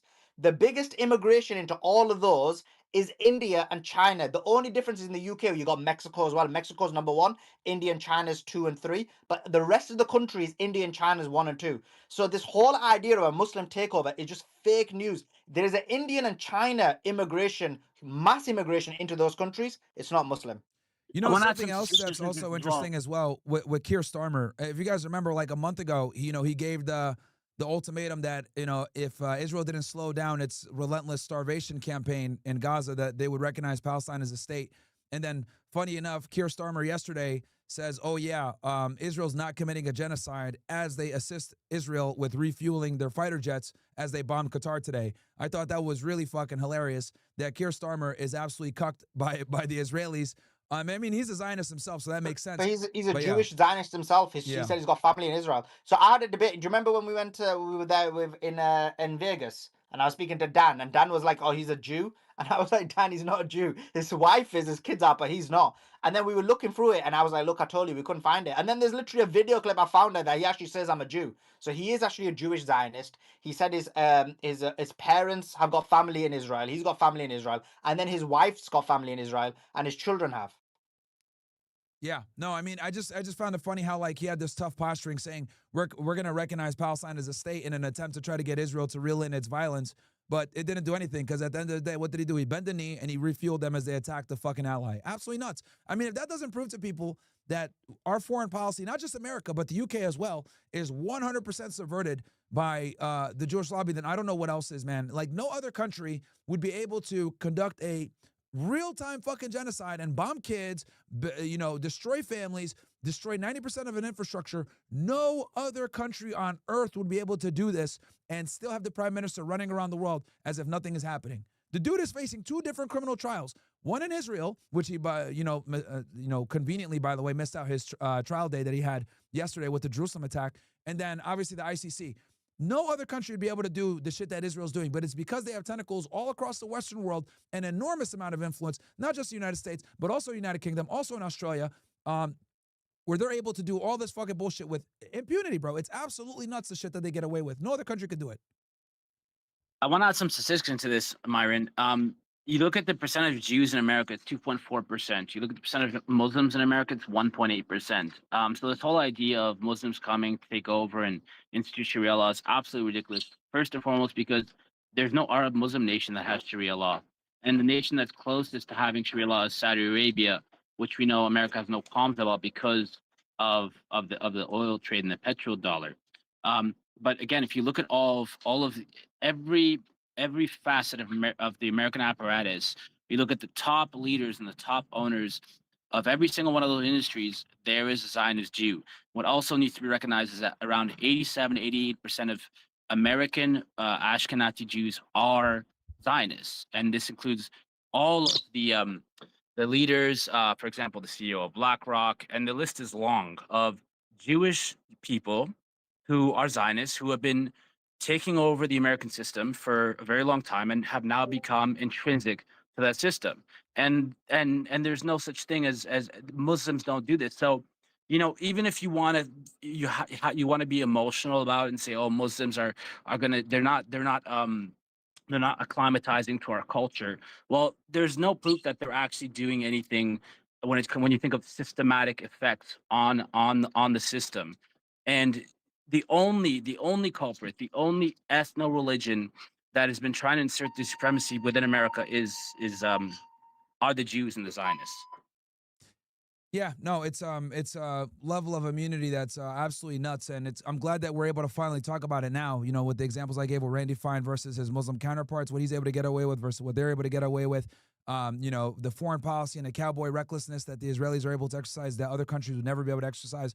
I'm glad that it's coming out to light and people are waking up and realizing like this is what's going on, and this is what's been going on for almost 100 years now, right? So it's good though, because the world is overwhelmingly pro-Palestine, which is good to see. Because I think anyone that has common sense or half a brain, if you understand the actual history, that this didn't happen on October 7th, this actually occurred, you can make the argument in the late 1800s or 1917 with the Balfour Declaration. No matter where you start, you're going to see, oh, That's why there's been this conflict going on for so long. Oh, this is why October 7th happened. The Palestinians have tried peaceful protests. They tried in 2018 and 2019 with the marches. They got sniped and fucking got kids shot. And, at that point, they said enough is enough, and we're going to have to do something here to show that we're not going to just sit here and continue to get killed by these Israelis. Now, obviously, what occurred on October 7th was horrible. The loss of innocent life is always bad. But, for these American political commentators to always start the conflict at October 7th is disingenuous to the actual history. And it goes to show how stupid so many Americans are where they don't understand Middle Eastern foreign policy. And if you really understand Middle Eastern foreign policy, the common denominator is almost always the fucking same. Israelis start wars, they do false flags, they kill Muslims, they kill and they do random bombings. They violate every single Arab country's sovereignty, whether it's bombing fucking embassies, running false flag operations in other countries, assassinating individuals in other foreign countries, and they're able to do it with no fucking consequence because of their control in the United States. Like, the people are just waking up now to the fact that Israeli intelligence had foreknowledge of 9/11. Tucker Carlson is finally bringing this out to the people. Ryan Dawson's been talking about this shit for almost 20 years, and he got banned off everywhere for talking about the dancing Israelis. Now it's becoming mainstream, which is fucking insane. I never thought I'd see the day. I never thought I'd see the day where a former Fox reporter that gives information to normie Republicans in America was talking about, well, really, did Bin Laden act alone here? Never thought I'd see the fucking day. So it's really But good to he's see. controlled opposition, Myron. Tucker's controlled opposition too, right? Well, I know a lot of people say that, but here's my thing. Let's assume he is controlled opposition. Let's assume he is CIA. Let's assume that he is a propagandist.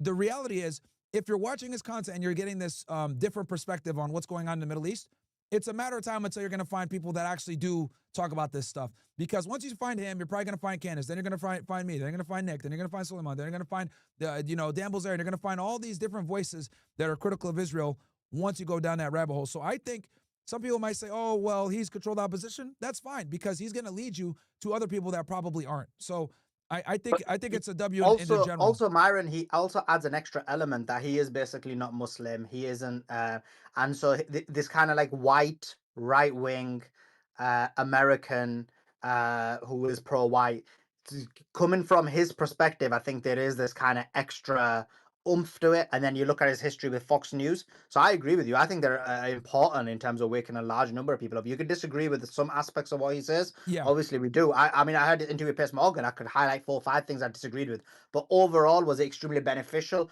Did he explain how 9/11 isn't just some kind of kooky conspiracy theory? He really did. So I think he was extremely beneficial. And that's huge, because these people, like people got to understand that people like Tucker Carlson and these legacy media guys, they have an enormous amount of influence with their boomer audience that put the Jews in power in the first place. So people got to understand, like, us sitting here in this fucking Twitter space, a couple thousand of us that are sitting here, we're on the cutting edge of information and real-time alternative media. Regular people are not. They're still watching CNN. They're still watching Fox News. They're still listening to the radio and shit like that. And the boomer generation is precisely the generation that allowed for this fucking subversion to happen in the first place. So the only way that you're going to be able to fix that is you need people that have influence with that target demographic. And people like Tucker Carlson are literally, Tucker Carlson is the guy that older people are listening to, right? These legacy media guys. So if he's coming out saying, look, everything we were told about 9/11 might be a lie, that is huge, because these boomers still think that some dude in a fucking cave on dialysis coordinated 9/11 by himself, right? So it's huge when someone like him says it, because it wakes up a whole other generation of people that aren't on Twitter, that aren't watching alternative media, that don't give a fuck about YouTube, that are getting it from mainstream media. Myron, you pointed out exactly why Tucker Carlson is such a powerful, controlled opposition pundit, because there are people like you, there are people like Sulaiman, there are people like Jackson Hinkles, independent investigators who will eventually reach the masses. People will eventually find the information, and the elite Zionists, the Zionists would rather have a candidate or a pundit that they can control to be in power of that information, and that person is Tucker, and that person is Candace, and all these people who have disestablished themselves from the the mainstream monarchy, so to speak. And then there's people like Nick Fuentes and you and Sulaiman, who they're actually trying to keep you to stay away from. Yeah, I mean that's fine, because if you're watching Candace Owens, right, and you're watching her anti-Israel rhetoric, it's a matter of time until you find us, right? So I think even if you were to, I don't think Candace is controlled opposition, but even let's go with the argument that she is. I still think it's a force for good because the people are going to find, once they search her, they're going to find other individuals. So I think in general, it's a big W. And here's the other thing, too. We got to deal with the reality. People like Tucker Carlson and Candace Owens are going to reach people that we will never fucking reach. People like me are considered too extreme or too radical to ever hit the mainstream limelight, right? So people like Candace and Tucker are going to be able to get in front of eyeballs that otherwise would never hear this information. So I think in general, assuming the worst, let's say they are controlled opposition, I still think it's a force for good. Ian Carroll going on Joe Rogan talking about the dancing Israelis is fucking monumental, guys. Keep in mind, prior to October 7th, if you even mentioned the dancing Israelis on YouTube, your channel was going to get nuked. Absolutely nuked if you talked about it. It was considered a anti-Semitic conspiracy theory. So the fact that a lot of this stuff is getting mainstream, you're seeing it on Instagram, you're seeing it on Twitter, you're seeing it on YouTube now. This is huge, man. We're talking about a 180 when it comes to censorship in America, which is a very good thing. And this is why, now that the information can flow out there, this is why everyone's anti-Israel. Because if you know the truth, there's no way that you could be pro-Israel. There's just no way once you know the truth. But anyway, I'm going to dip out here in a second. Anything else, guys? I know, so basically, Israel's Qatar attack is basically a failure, I guess. They didn't kill anybody. Besides the police officer. No, they killed no one from the Hamas negotiation team or the leadership. It's just the biggest failure ever to basically put yourself in this situation where, you harm your ally, someone who's giving you trillions for a failed attack just makes it worse, doesn't it? Yeah, dude, that was an incredible risk that they took. And yeah, this is very bad. And, I know Qatar never recognized Israel anyway, as far as like they had never formally recognized them. But now they're definitely never going to recognize them and join the Abraham Accords. And I think this is going to also embolden, Saudi Arabia not to join the Abraham Accords. We know Dubai, the UAE joined the Abraham Accords. But I think a lot of these other Gulf states are going to think twice, or these other Arab countries might think twice about joining the Abraham Accords now. Because clearly it shows that Israel will attack you if they feel like it. And there's nothing you could do about it. So, yeah, absolutely nuts. Yeah, I completely agree. Nah, man, but thanks for letting me on, bro. I appreciate it. No, I appreciate you coming on, and everyone do give Myron a follow, a great guy. And obviously, once we end the space, do check out his thing on YouTube and Rumble. It's called Myron. It's Myron Gaines X on everywhere. YouTube and Rumble, and X as well. Make sure you follow him. Appreciate that, man. Yo, let me know next time you're in the States, bro. We'll do like an October 7th part 2 or something like that. I'm gonna be there. I'm gonna be there because I've been invited to a few different podcasts, so I'm gonna be there for like beginning of October. So I'll definitely do something in October. Bro, let's do something for an October 7th then. Oh, 100%. Yeah, I'm October 7th pod. I'm gonna be in Washington on either the 4th or the 11th, but I'm definitely coming to Miami, so we'll do one. We'll do a big one. Okay, it'll be fire. Nice. All right, man. I'll talk to you guys later. Awesome. Right, guys. All right. Okay. All right. So we're gonna cover some of the news, guys. So we're all updated on what's going on with Qatar. So it was a monumental failure from the Israelis. What else is new? I saw this clip. I figured we'd play it real quick. Let's react to it. This is your boy Charleston White getting run out, allegedly, by some watermelon felons. I gotta fight because I ain't got time to debate. Because this is what happened. We go back and forth. The old man say two black people don't have no business hanging with each other. Why? Because all they're gonna do is argue and squabble. When they get through arguing, squabbling, and debate, they ain't gonna build nothing. They're not gonna produce nothing. They're not gonna manufacture nothing. They're not gonna create nothing. So why you talk to black people? All right, let me read some of these chats, bro. Charles White has a very similar view to me, I guess. All right, FD says, is Tommy Robinson Zionist, pro-Jew, or is he anti-Islam because he wants some immigration to keep the UK white? His positions are kind of all over, bro. J Vibe says, hey, Myron, I'm 20 years old, consistently make $5K a month, but I think my life is lacking something that Marines can provide. Any advice? Go to the gym. Go to the gym. You probably lack discipline. That's why you're looking at that. Kumo, Germany, Poland, Italy, USA, and Belarus, aircraft mobilized, and a Dutch tanker pulled up as well. Interesting. Lucinda says, Eric Trump was in Qatar last week for a deal with Qatar for Trump's golf resort. Well, that's definitely getting sidelined now for a bit. Gavar says, hey, Myron, I really appreciate our call yesterday. I took action right away and used the $4,500 to pay off both collections.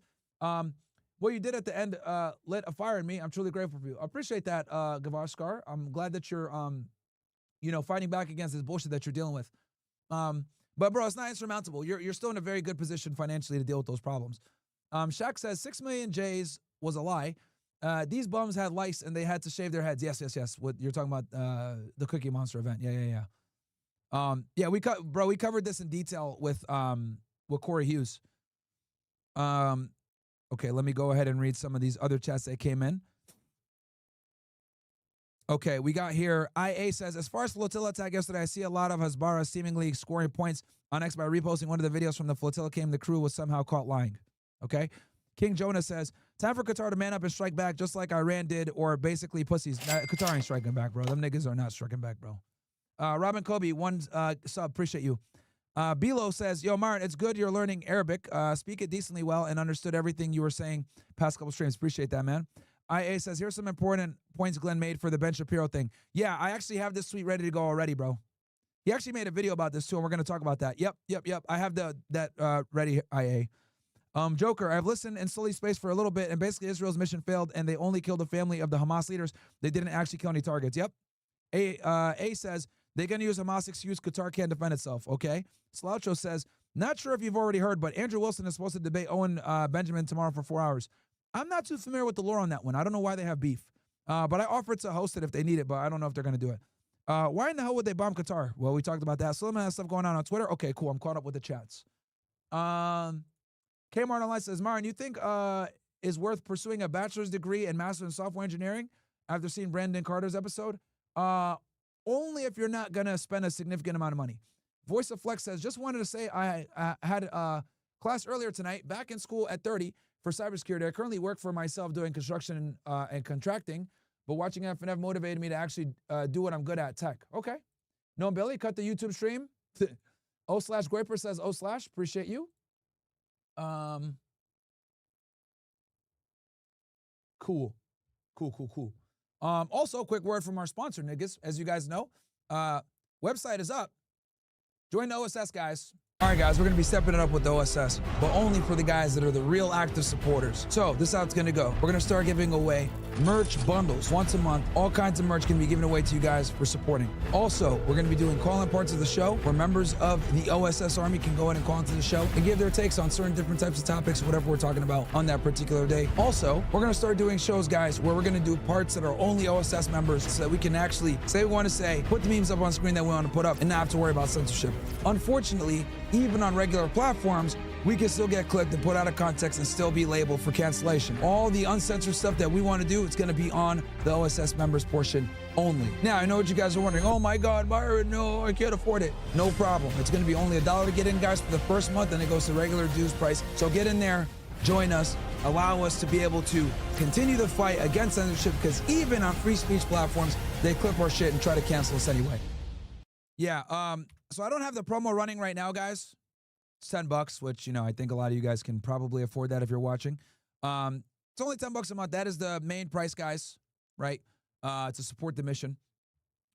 Turnquest Film says, Myron, did you see the full 18 minutes of whatever? Yeah, I saw part of it. I didn't want to watch the whole thing, bro. Watching someone get stabbed like that, an innocent person. I made a tweet about it, how we need to, you know, definitely institute the WBNN Waterboard Network, national network for these niggas, bro. It's crazy, man. Absolutely crazy.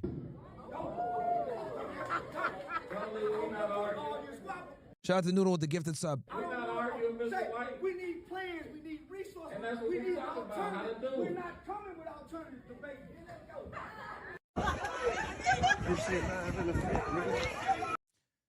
Thanks, Noodle, for the gifted sub. You guys can see Mordecai on the screen. Hilarious. All y'all debating for. All y'all debating for. Get some goddamn money. Big dog.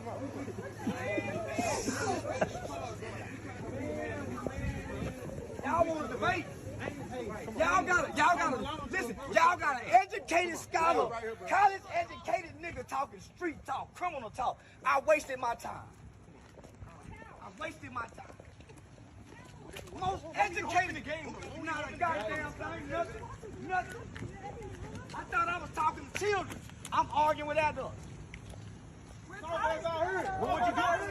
Bro, I really be like that when you be talking to these niggas, man. It really be like that, bro. These niggas are stupid, bro. Why are you walking away from your people? Why are you walking away? Give a damn about my people. Mr. White. The white fuck my people. I don't give a damn about my people. Come on, you right there, bro. You right here. Charles. Hey guys, link is pinned, by the way, in the top of the comment section, man. Support the OSS, man. Join it. As you guys know, I'm demonetized on YouTube for telling the truth about shit like this. I've been demonetized now for over 2 years. officially over 2 years. So yeah, bro, it's a pain in the ass, man. I still stream on YouTube for you guys because I know a lot of y'all prefer to watch on YouTube, as you guys can see here. A lot of you guys like watch on Rumble and Kick too, but a lot of you guys prefer YouTube for, you know, convenience or whatever. That's why I still stream on there, despite the fact that I lose tens of thousands of dollars a month doing that shit. Because if I really wanted to just, you know, really run it up, I would only stream on Rumble and Kick and only stream on there. And that's how I would, you know, be able to, it would make the most sense for me financially. But I do, I still stream on YouTube for you guys, despite the fact that I lose money, because I really do it for convenience. But if my goal was to just, you know, run it up, I would just stream on Rumble and Kick only, and OSS, and that's it. And I'd be able to like double my income. But I do it for y'all, man. Still streaming on YouTube. That's why I get so annoyed when niggas in the chat talk shit. Because it's like, bruh, I'm losing a whole bunch of fucking money to stream on YouTube, but I do it for you guys. So, yeah. My time bringing me up. They wasted my motherfucking hell, man. Fucking with me about my people. Y'all don't even care about y'all people. Go talk to your grandmama then. They wasted my time. Here we go. Systemic racism. That fucking lie again. Fuck racism. I don't believe in racism. Get that card to Mr. White, big I dog. don't believe in man. I don't believe in God bless y'all, man. You too. Man, I don't give a damn about no HBCU. I went to a white school. I went to a white school. Yeah, historically black colleges are a scam, bro. And you're now at HBCU. Anytime someone says, "Oh yeah, I went to a HB, you know, HB school, historically black college," I'm just like, bro, nobody cares, bro. Those schools all suck. Howard sucks. Spelman, all these goddamn schools trash, bro. Nobody cares. I don't give a fuck about an HBCU. Well, why are you here? Because they brought me here by mistake. Hey, bro. I didn't know I was coming. You didn't have to come to I didn't know I was coming. I didn't know I was coming to this. But you still came. Damn, let's go. Let's go. Mr. Clap Cheeks with the 5 gifted. Thank you so much, bro, on Rumble. Appreciate that greatly, my friend. Yeah. You over here, bro. Bro. Hey, man, I think me and Charleston both got the fucking fatigue, bro. We both got the fatigue, man. We both got the fucking fatigue with this bullshit, man.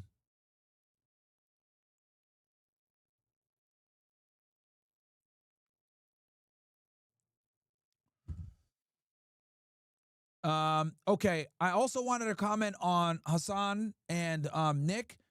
I can't do it on YouTube though, because I do have a lot I gotta say on this. And it does involve the Cookie Monster event as well. What's happening in Gaza? So let's go ahead and cover. Okay, let's talk about the Epstein birthday note. Let's talk about this, and then we're gonna go into the Ben Shapiro stuff. As of this hour, Donald Trump. Bro, and it's crazy because all this stuff going on with Qatar drops on the same day as this Epstein stuff, right? Epstein is the gift that keeps on giving that will not go away, right? The Democrats are loving this shit, right? They're like, yes, let's go. Shout out to JR from Dallas for the 5 gifted. Thank you so much, bro, for supporting. Appreciate you greatly. Thank you guys that are rocking with me on Rumble and on, on Kick and OSS. Love you guys. We're almost at the goal. We got 6,800 total members, 4,499 active supporters. Once we get 10,000, bro, we are going to be 100% independent, man. And all of that funds the mission. You guys, I don't know if you guys have noticed, like the clips and shorts keep getting better, right? Me and Brett are going hard in the paint, man. And we also got a new merch drop that we're going to do for you guys and a new tier that we're going to drop for you guys next week. We're going to drop it this week, but stay tuned for next week, guys. I got some special announcements for you guys. Benjamin Netanyahu says, ends being ends. Yep, what else is new? Oliver says, Myron, for the 50 body count recommendation, do you have to sleep with them, or is that kind of the optional as long as you get experience? It's more about the experience. I don't give a damn about my people. Hilarious. Yep. Jiu-Jitsu Red Pill says, join for the year. Welcome to you, bro. Hollow Point says, join OSS Radle Spinners. Facts. All right, let's get into Mr. Epstein, the gift that keeps on giving, bro. Remains silent. Donald Trump is silent about the. And I'll also react to the stabbing as well off YouTube for obvious reasons. Rest in peace to the victim, man. Like this is I couldn't even watch the whole video, guys. Just outraged. I made a tweet about it, but I just tweeted it without looking at the video. Yeah, bro. Fucking ridiculous, man. The worst thing that happened to him today. The House Oversight Committee following a lead that Carson Rokana, who will join us tonight, picked up from a guest on this program, attorney Bradley Edwards, obtained through a subpoena to the Epstein estate the 50th birthday book of sex trafficker and child rapist and friend of Donald Trump, Jeffrey Epstein. When the Wall Street Journal first reported the existence of the birthday book on July 17th, Donald Trump sued the Wall Street Journal and included in the official pleadings of his lawsuit what we tonight know were lies. Donald Trump said that the birthday letter to Jeffrey Epstein bearing his signature did not exist. His lawsuit called it, quote, the non-existent letter. Lawyers are not supposed to put lies in writing in legal pleadings, and good lawyers never do. By now, the world knows that the letter that Donald Trump, in effect, swore under oath in his lawsuit does not exist, not only exists, but it's now been seen around the world, and it appears exactly the way the Wall Street Journal first described in the very first news report about the letter, which did not include at the time in the Journal actually showing a copy of the letter. Here is the letter, which the Wall Street Journal described this way in its first report on July 17th. Quote, the letter bearing Trump's name, which was reviewed by the Journal, is bawdy.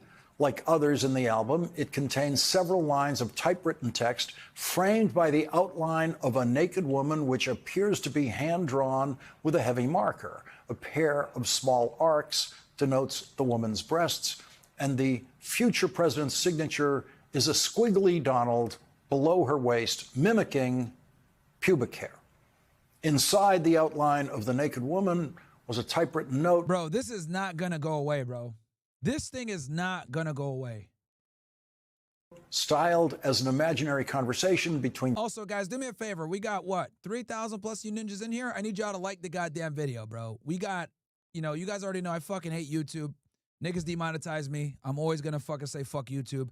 I'm on here for you niggas so you guys can have a little bit of a, you know, easier viewing situation. I know a lot of you guys got YouTube right. I know a lot of you guys got YouTube on your fucking TVs. I was looking at the numbers. Something like 30% of you guys watches the show on your computer or your TV. About 60% of you guys watch it on your phone. And a lot of you guys have YouTube Premium. I was literally looking at all these analytics earlier this morning. So do me a solid.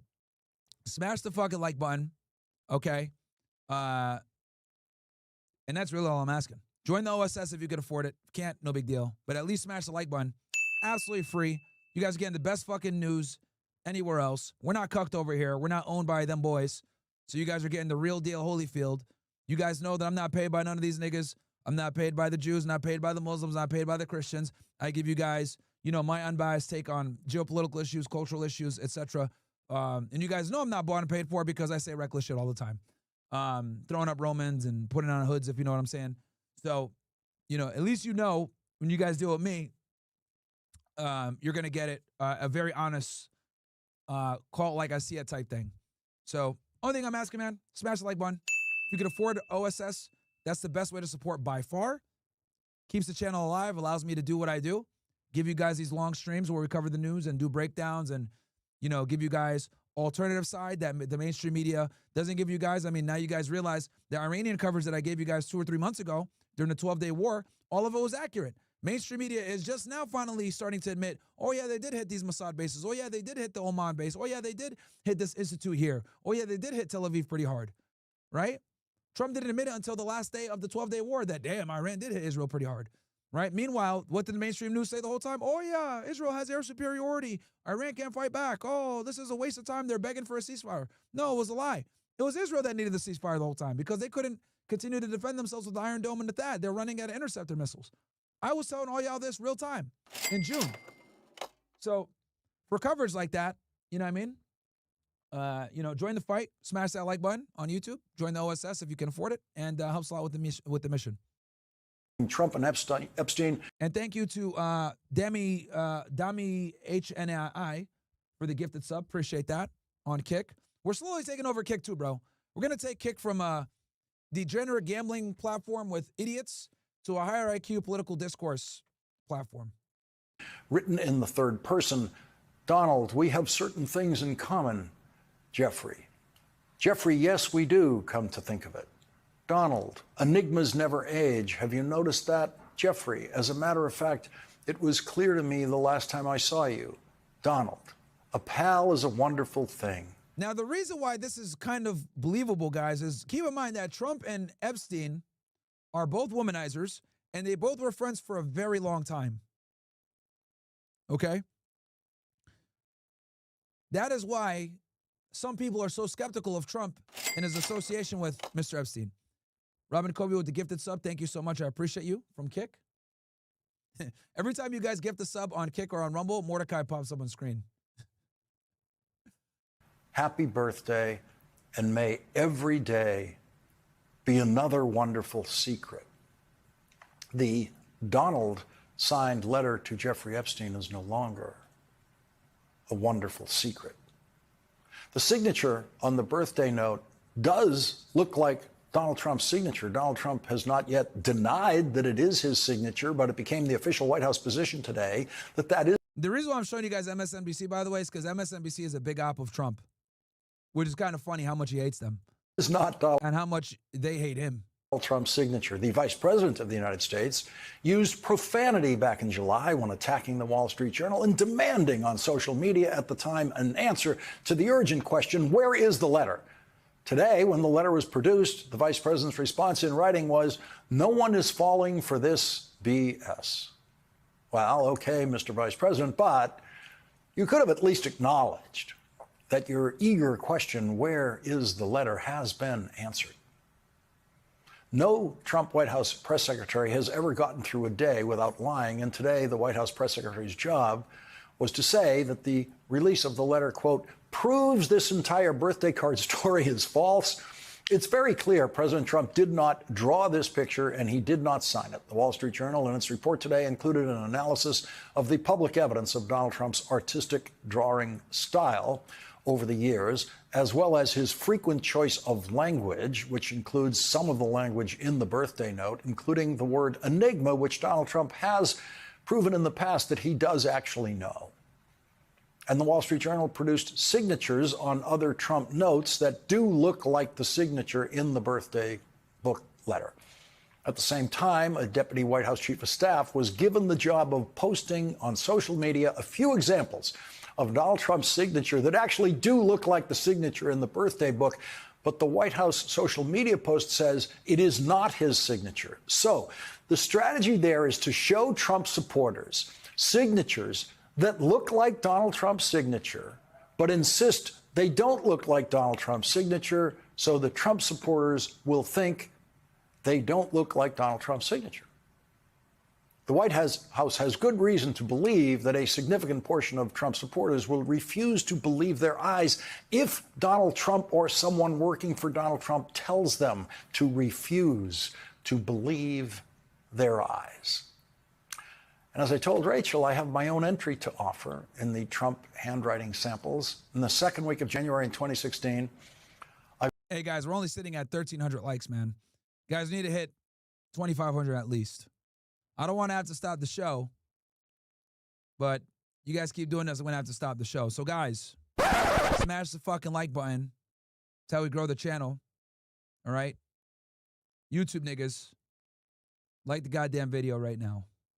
I'm holding the show hostage until we get to our goal of 2,500. There's 1,400 you guys in here, 1,400 likes, but there's like 3,000 plus you guys in here on YouTube alone.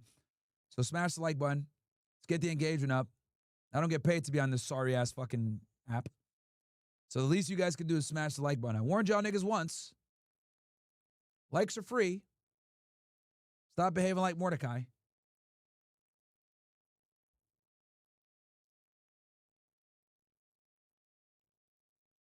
Come on, YouTube ninjas.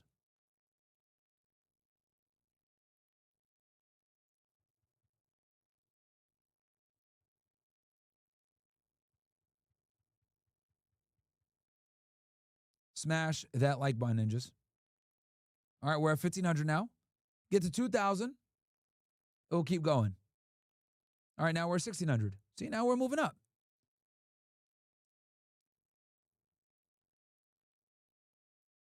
Some bitch ass nigga in YouTube chat says, bro, stop being a baby. Shut the fuck up, nigga. I'm not paid to be here. So I can do what the fuck I want to do. Sammy, you bitch ass nigga, shut the fuck up. You try to tell me what to do on my channel as he's sitting here watching it. Shut the fuck up. Stop being a baby. Shut the fuck up. How about this being a baby, bitch ass nigga? You get put in the fucking shadow realm for 10 minutes. How about that one? Bam, there you go, bro. Go to shadow realm, nigga. You're a YouTube nigga talking shit to me. Get the fuck out of here. These YouTube niggas act like they got rights over here. Get the fuck out of here, bro. You're banished to the shadow realm, bitch ass nigga, Sammy.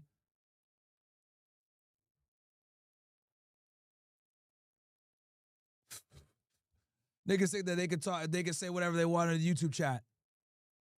I already got little patience for fucking YouTube, bro. A fucking Adolf Hitler over here, man. You niggas keep being on that bullshit, man. Fucking hit you, send you guys to the fucking shadow realm. So my dumbass, YouTubers marketing for other platforms, bro. Yeah, not the live streams, Lance. Not the live streams. I showed this yesterday. The live streams actually hurt me financially. This channel grows off of the shorts and the clips. It does not grow off of the live streams. I literally showed the analytics yesterday on this shit. So you don't know what you're talking about.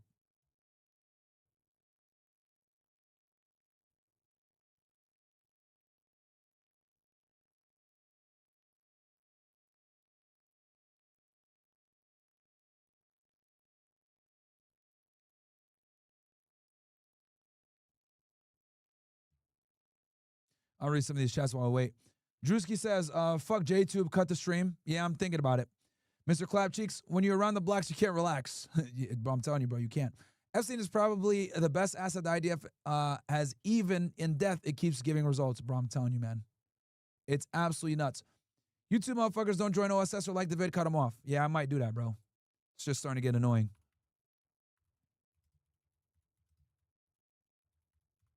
See if we have a more updated one here. I can't believe you're asking a question on Epstein at a time like this. I don't understand. Let's see here. All right, we're at 1,700. Another 250, ninjas. Another 250.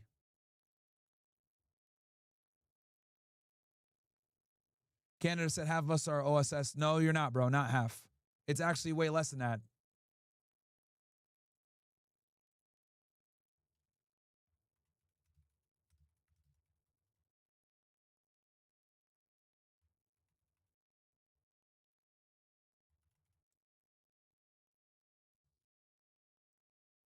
Got a poll going right now. Go ahead and vote, ninjas.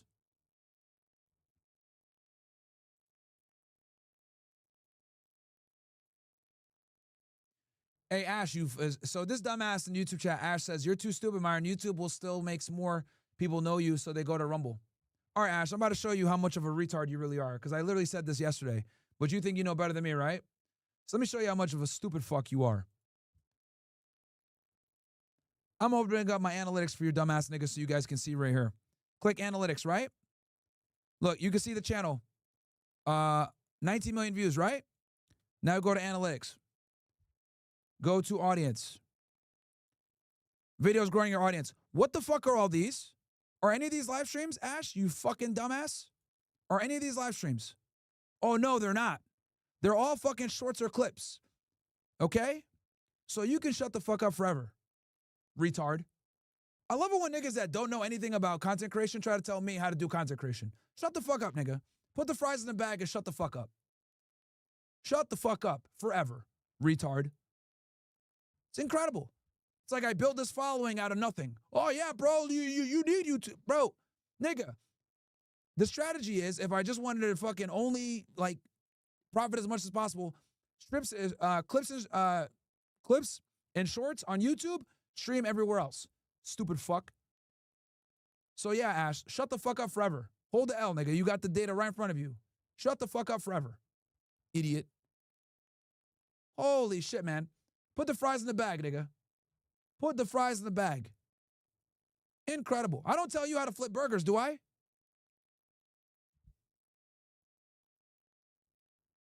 Holy shit, bro. Air frying you niggas in chat sometimes is funny. I think people be liking it. So you guys, so you can see how stupid some of you guys are. Because some of you niggas really are retards.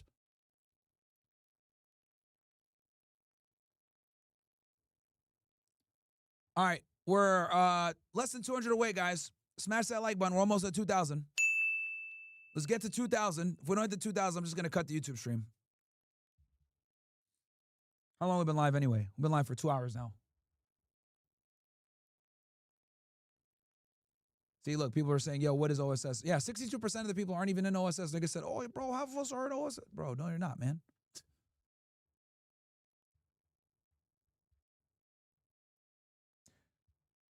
All right, Jaymon says, that letter is fake as hell. First off, Trump always signs his full name.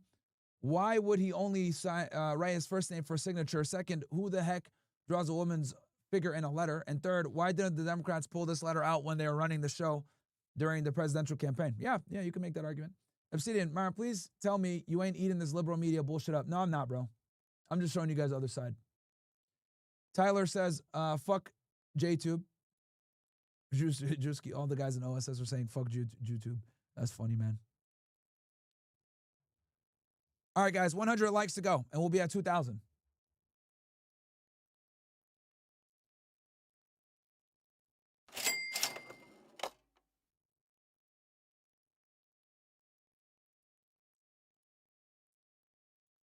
Al says, Myron, stop trying to scam people. How am I scamming people, bro?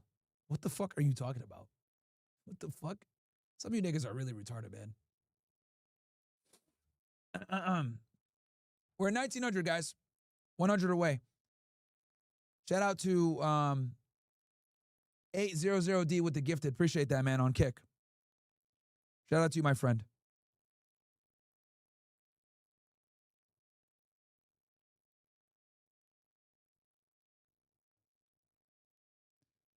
All right, we're at we're at 1922. Less than 80 to go, chat.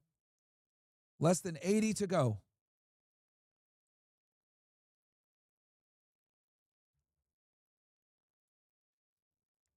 While we wait, might as well run the ad again since niggas are so slow.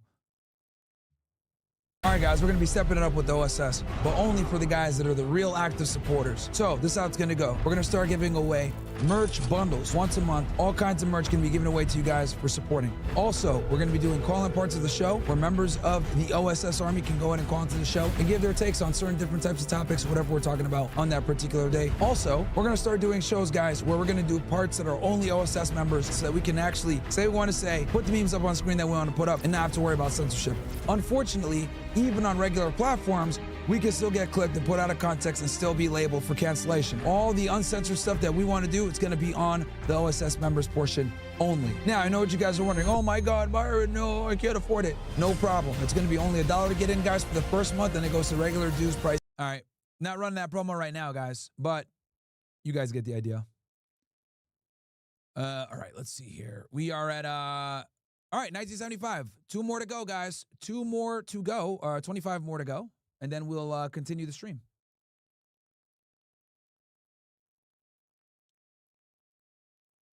And right now, we got about 65% of you guys that are not in OSS, man. Holy. A lot of y'all niggas are not in there.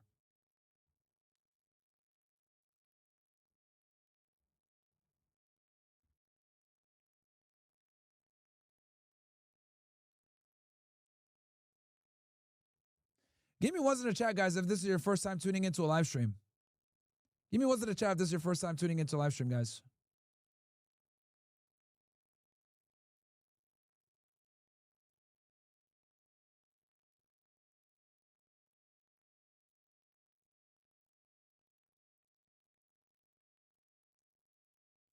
Interesting. Or 2 of you have been here before. Some of y'all niggas are cap.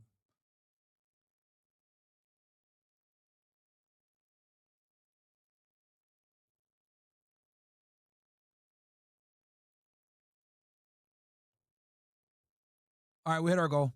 Why the Jeffrey Epstein All right, now we're going to go over Trump being frustrated as fuck with them asking about Epstein. case would be of interest to anybody. It's really a Democrat hoax because they're trying to get people to talk about something that's totally irrelevant to the success that we've had as a nation since I've been president. Hi again, everybody. It's now 5 o'clock in New York. Donald Trump has for months now been pushing back against any questions about the Epstein files. And today, following the release of the letter Donald Trump allegedly wrote to Jeffrey Epstein for his 50th birthday book, complete with a risque drawing, Donald Trump has a I'm gonna let this play for a second, guys. I'm gonna get some water. I'll be right back. Give me a second. new phrase for the scandal. He's calling it, quote, a dead issue. The birthday letter was part of the evidence that the House Oversight Committee was able to obtain from Jeffrey Epstein's estate, thanks to a subpoena. And as we reported in the last hour, it was not the only Trump-related document they have unearthed.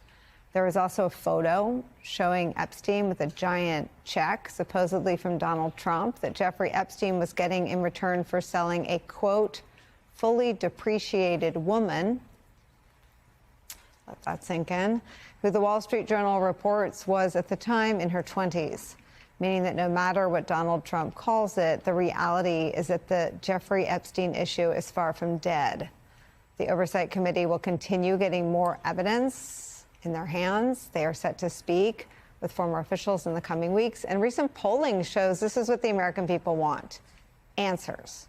Quinnipiac poll finds that 7 out of 10 voters are following news about the Epstein files either very or somewhat closely.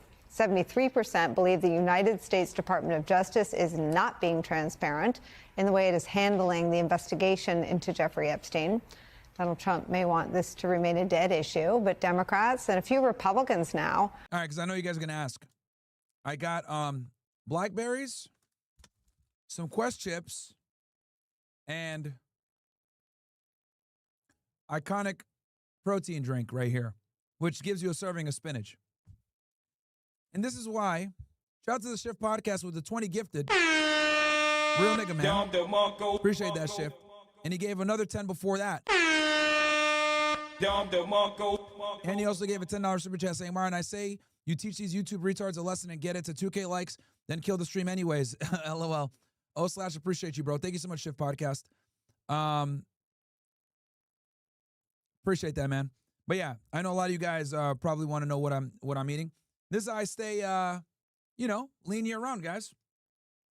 I weigh somewhere between 195 to 200, and I'm 6'3". So, yeah, some idiots saying L-seed oils. Yeah, bro, I'd love to see what you look like, nigga. Some of you guys got triple chin talking about L-seed oils. Yo, you guys want to know something that annoys me the most?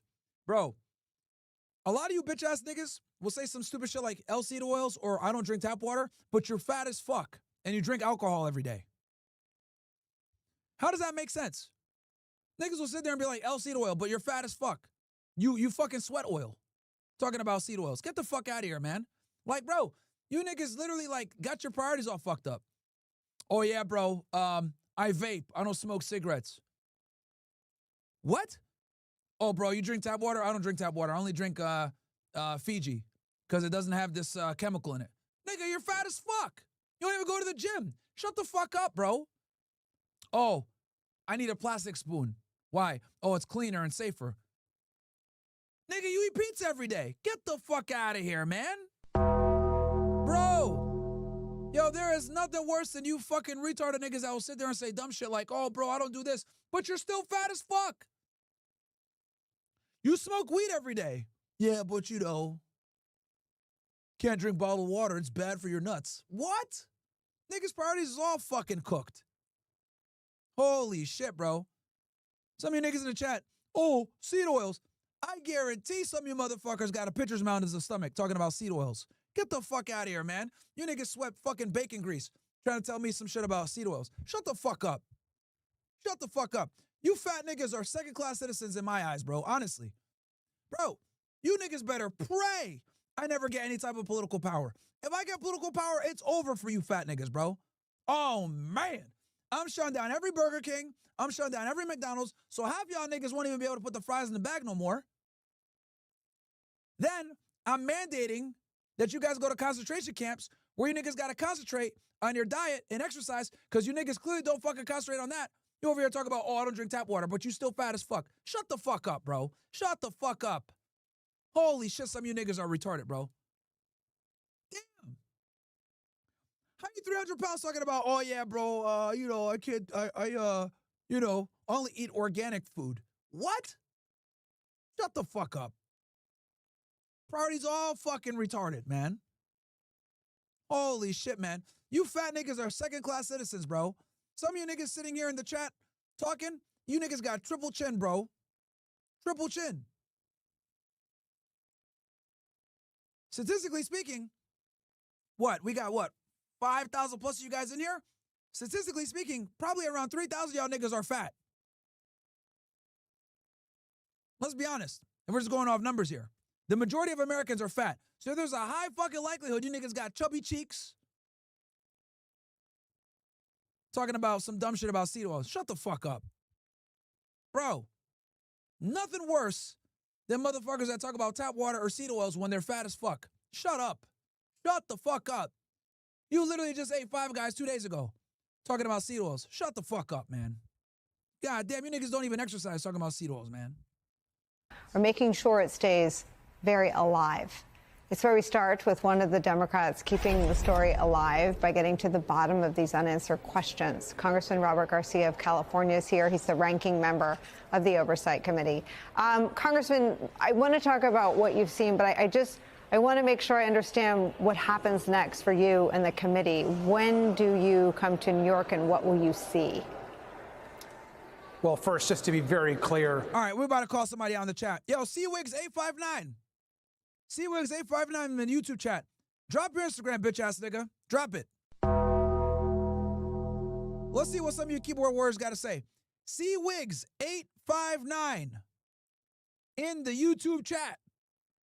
Drop your Instagram, you bitch ass nigga, bro, so we can all fucking laugh at you. Drop your shit, bro. You niggas think you can sit there and be anonymous? It's entertainment time. Drop your shit, pussy. Drop your shit. CWIGS859, I'm calling you out in the YouTube chat.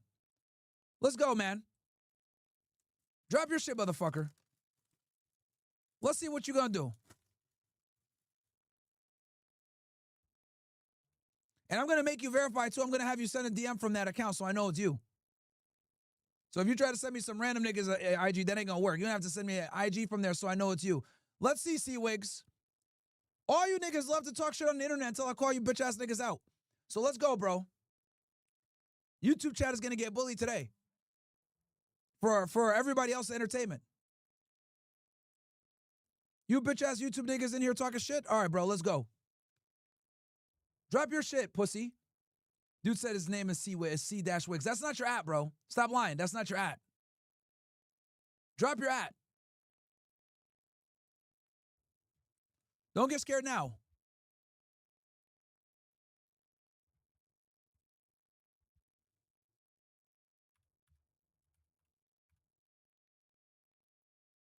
Yeah, this nigga terrified. He giving fake ats now. All right, guys. Let me know when he decides to stop being a pussy, bro. Nigga want to talk shit in the chat. Donald. See, bro, this proves what I've been telling you guys forever. Niggas got the most energy to talk shit in the chat, but then I say, drop your Instagram, nigga, shut the fuck up immediately. To Donald Trump and the president, not only is this issue not dead, it's not a hoax, but we're also just getting started. And so we have an enormous amount of work ahead of us. We've been talking to victims. We've been, of course, meeting with representatives of the survivors. We now, of course, got this book released.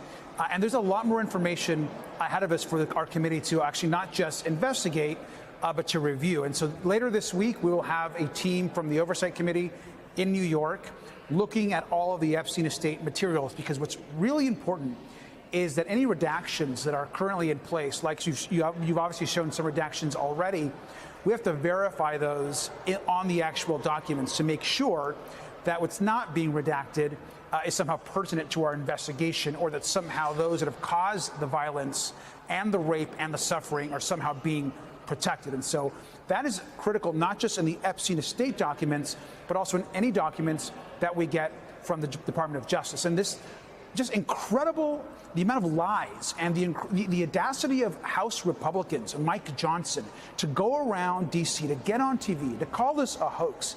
And as expected, what does this dude do? Runs away. Bro, it is hilarious how niggas talk shit in the chat. I call him out. Dudes fucking turn into Goku. Out of here. Fucking pussies. To say the letter somehow wasn't written by Donald Trump, I mean, the blatant lies is completely outrageous. And they have to understand, the American public every day understands more and more that this is a White House cover-up of a convicted sex trafficking ring that was not just here in this country, but was international. Donald Trump was Jeffrey Epstein's best friend for Jeffrey Epstein for 15 years. There's a picture of Donald Trump on Jeffrey Epstein's desk. Give me a break. There is a cover-up going on, and we've got to get to the truth. Have you heard from any of the victims since the first pieces of evidence started coming out yesterday? We have. We are in ongoing discussions. And I want to say something that's really important here. Having met with a lot of victims, and there are over 1,000, Nicole, survivors, victims, folks and women that have been raped, sometimes as girls, as minors, that we are, of course, trying to have just very hard conversations with. People need to be aware that most of these women, they not only they want closure, many of them are scared. The men that abuse them, that rape them, are some of the most powerful men at the time in this country and currently. And so these men with enormous resources, with enormous wealth, they are really nervous about sharing that information and going public with names because of the impact to them. And I understand that. We all understand that. And so we're navigating this very carefully, very respectfully, and trying to center them. And we want justice for these victims. What does that mean? Are you open to referring criminal cases based on a fresh look at the evidence? I think all options are on the table. And for us to move forward, we have to get access to the full Epstein files and documents that House Democrats forced a subpoena on, and right now the Department of Justice is unwilling to comply. They send us documents that were already, of course, available to the public. We know there is enormous amounts of material that we should be investigating and assessing right now from the Department of J. They're sitting on Pam Bondi's desk, per her own admission. We know that the Attorney General has told the president that he's in the Epstein files multiple times. Yet Donald Trump calls this a hoax. This is not a hoax. This is a serious investigation. And I think Republicans, James Comer and Donald Trump, are beginning to realize that those of us on the Oversight Committee, we are moving forward aggressively. There is a new generation of Democrats pushing, not letting go, and we don't care who's implicated, what political party they're in, how powerful they are, how much wealth they are, who they try to intimidate. We're going all the way till they get to the truth. Let's talk about the two new pieces of evidence that I think have been seen by the public for the first time. The Wall Street Journal reported on Donald Trump's birthday message. Donald Trump followed with a ridiculous number, I think it was $10 billion defamation lawsuit. Here's the actual card.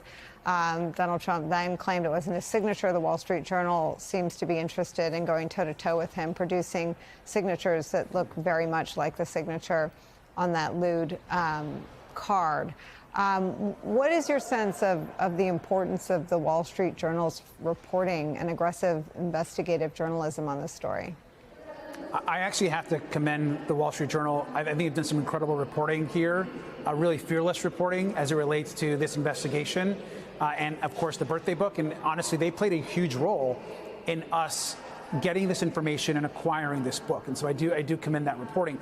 I'll also say that we should put the pieces together. You know, let's remember that Donald Trump himself has said in the past, reported out, that he knew that Jeffrey Epstein liked young women. He has known this. Clearly, Jeffrey Epstein's friends have known this because you see those horrible drawings. Shout out to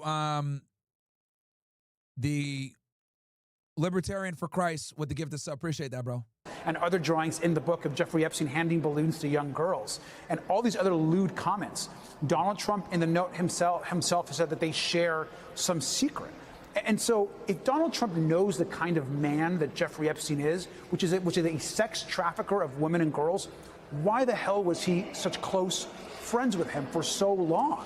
And why were so many other powerful men all connected to Epstein, also protecting him? And so I think these are the questions that have to be asked.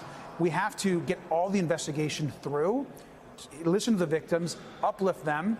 And I hope the public also realizes that we have a lot of work ahead of us. We want the bank records. We want all of the data that we know the financial institutions have over the money that's gone in and out of these accounts. And so we're going to leave no stone unturned here. Have you subpoenaed the banks? We are in the process of working to get all this information, and that is absolutely on the table. And so we're working with Republicans on this. Look, if Republicans don't want to join us in subpoenaing the Thomas Massey is definitely on board. He doesn't like Trump. banks and all the financial institutions, we're again going to force votes. We are going to continue to try to get Republicans on record and try to force as much information to come out as possible. Have you subpoenaed Maureen Comey, who was involved in bringing the case against Epstein and Maxwell? We have a long list of folks we want to talk to. Maureen Comey, as you guys know, also led the prosecution of your boy Diddy. And the DOJ got rid of her earlier this year after she got a conviction against Diddy, and nobody knows why. And we're working through that right now. And so I will tell you that there are a lot of people that we are very interested in speaking with that have a lot of information. And I'll share that near the top of that list is Alex Acosta, who, because of our pressure, Republicans finally agreed. Alex Acosta was the United States attorney back in the earlier 2000s when Epstein was being investigated by West Palm Beach. And Acosta was told to stand down because of his intelligence. Agreed to get him in front of us for a deposition, which will happen in just over a week.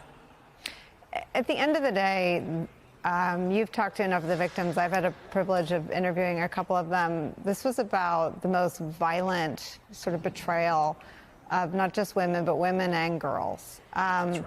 Are you surprised that it's only Thomas Massey so far on the Republican side aggressively working toward transparency, or are you talking privately to other Republicans? I am talking privately to some other Republicans, but it's honestly, it's sickening. And everyone in this country should be sickened by the fact that these Republicans, that this party is so morally bankrupt that they're unwilling to even look at investigating, which could be one of the most horrific acts of sexual trafficking, the amount of women and girls and children that were involved in this, the amount of money, the amount of powerful men. Why are they protecting these men? Why are they protecting these predators? And I think it all goes back to the White House. Donald Trump has made it clear that he wants this to go away. He wants this to be a hoax. He wants them to look at the cameras and at reporters and tell them that no, that note was not written by Donald Trump, or that no, it's not his signature. And so this all leads back to Donald Trump and the White House. And we've got to ask the question, why? Why, after being so obsessed with releasing these files, is he now trying to bury this entire case and the story of these survivors? And so we're not going to let it go away. And this is a moment for justice, for truth, and for Democrats, I think, also to show the American public that we're on the side of truth and ensuring that there's good oversight in government on this president who is completely corrupt, completely out of control, and clearly is hiding something as it relates to the Epstein case.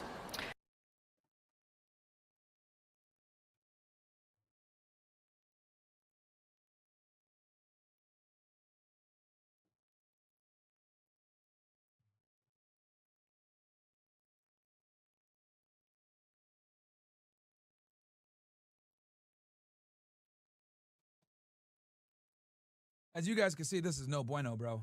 Holy. And the media is running with this, especially left-wing protesters outside the White House with a banner confronting Donald Trump for his word. They're saying not a hoax because the evidence has rebutted, confronted, and really debunked some of Donald Trump's claims about these Epstein files. Which shit's acting retarded. All right. Let's go. So let's go ahead and play some of these clips from The Breakfast Club. We're going to go into Ben Shapiro denying the genocide now. Yeah, this thing is just not going to leave. So here we're going to play two clips from the interview. So you guys know your boy Ben Shapiro, a.k.a. the top Zionist in America, Israel's #1 cheerleader, went on The Breakfast Club yesterday and did an interview. Before we get into that, let me see here. Osmal says, did you see Nick Fuentes making on New York Times? No, I did not see that. Shaq, anyone else feeling obese fatigue? No wonder the weight of the world is on our shoulders. Myron got to do a full day of OSS. Some of these people so fat their blood pressure is a rocky road. Yeah, bro, shit's crazy. St. Francis, a lot of people are upset that the judge in North Carolina released the killer of the fatal stabbing of Miss Ukraine. It was not licensed attorney, but according to certain districts, you don't need to have to pass the bar to become a judge. Interesting. Libertarian for Christ says, hey, Myron, I joined the OSS. I appreciate you and the work that you do, man. Appreciate that, Libertarian. Welcome to the OSS, my friend. Welcome, welcome, welcome to the greatest community on earth, bro. We are cooking over here. Let's see here. Vince Delmonico says, yo, Myron, are you going to cover what's going on in Nepal? Late to the stream, not sure if you said that or not. No, what's going on in Nepal? R-Dub says, Myron, you literally just ate Five Guys 2 days ago. Underrated comment. Facts. Big Boss, take your mom. Myron, call out Super Javi here, bitch-ass troll who don't want the fit hands for real. Okay. Don't know what's going on there. Fat Fox oil talk. Fat Fox talking shit on seed oil are at Five Guys, but the same size of Five Guys the damn self. I'm telling you, bro. Tyler Cernar says, on the real, what's a quick meal rundown you have for a day? 20 more pounds. I need to be at 200. I just consume 200 grams of protein a day, bro, and go from there. Or try to. Myron's Chair 15. What's up, Myron? I'm in the Army, in the field chilling on my truck right now, but barely have any service. Only YouTube is working out here. I don't know about other OSS members, but I use YouTube a lot because it usually works with no glitches. You have OSS members and YouTube, brother. Yeah, I know, bro, but I'm looking right now. 70% of the people on YouTube are not in OSS, bro. That's the problem. Kmart Online says, yo, that Anus and Reach anime was hilarious. I'm telling you, bro, I was cooking them niggas. Those quest chips are amazing. I like sweet chili myself. Okay. Victor says, Myron, but watch it for a while. Appreciate what you're doing by speaking out about the J's and the N's. What would be your solution to eliminate the J influence in our government? Start with AIPAC. J-Mont, Myron, remember when they said Trump tried to grab the wheel of his limo and assaulted a Secret Service agent in an attempt to reach the Capitol on January 6th? All that news station ran with it? I didn't hear about that. Probably fake news. I said this before. Fuck YouTube. OSS is cheaper than YouTube Premium, and the content is way better. Oh, I didn't even know that. That's true, actually. Molly. Shift Podcast says, oh, we read that one before. He said, teach the YouTube guys a little lesson. But I am going to cover the Nick Fuentes stuff and stabbing on OSS, guys. I won't be able to cover that on the mainstream platforms. I think it's time to cut YouTube, though. I do think we should go to Rumble and Kick at least, and then save the best part of the show, my breakdown of Lasan Lobby and Nick Fuentes on OSS. So,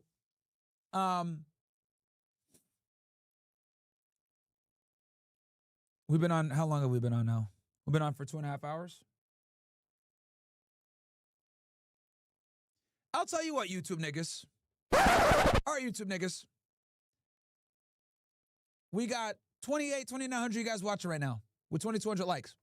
If you niggas can go ahead and get this thing to, let's say, 2,600 likes in the next 3 minutes, I'll stay on YouTube. If not, I'm cutting it. There we go. That's completely fair. So I'm going to cover this Ben Shapiro part with Glenn Greenwald. You guys got 3 minutes to get this bitch to 2,600 likes. If we get to 2,600 likes, I'll stay on YouTube. If we don't, then I'll get off. And we're going to go to Rumble and Kick only and OSS. Then I'm going to cut from there to OSS only. So I'm going to do you guys a solid that are watching on Kick and Rumble. I'll stay on a little bit longer with you guys, but we are going to eventually go to the OSS totally. So 2,600 guys, because I'll be honest with y'all, not only does it suck that YouTube don't pay, but I also got to fucking censor myself, and that's annoying.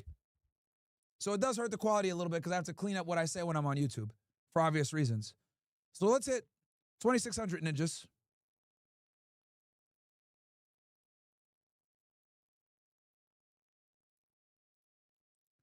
$2,600.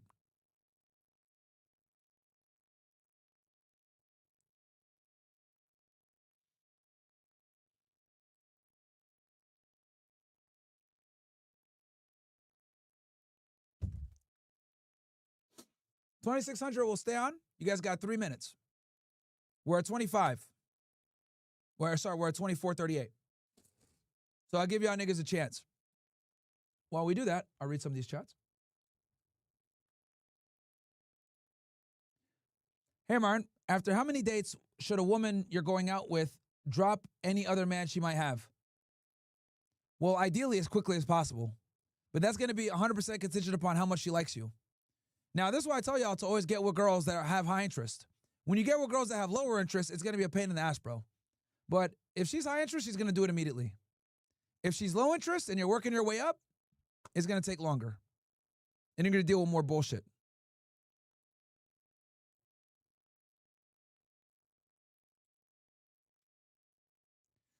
Some bitch ass nigga says, Lauren Hoodlum says, you're so emotional. How am I being emotional? For telling you like the video, that's emotional? Well, you're clearly a dumb monkey. High likelihood that you're black. But hey, I don't blame you, bro. It is what it is. Bitch ass nigga.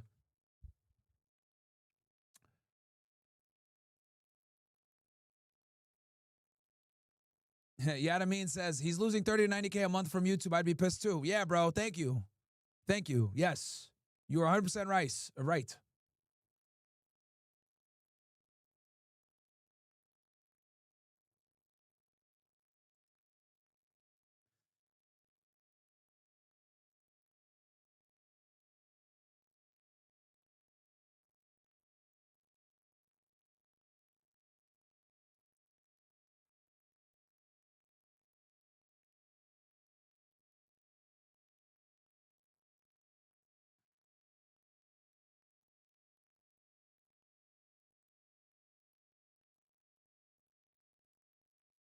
Unseen says, OSS damn near same price as Crunchyroll.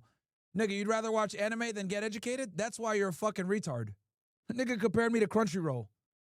All right, nigga, watch Dragon Ball Z reruns. Let's see how that fucking helps you out. You dumb fuck.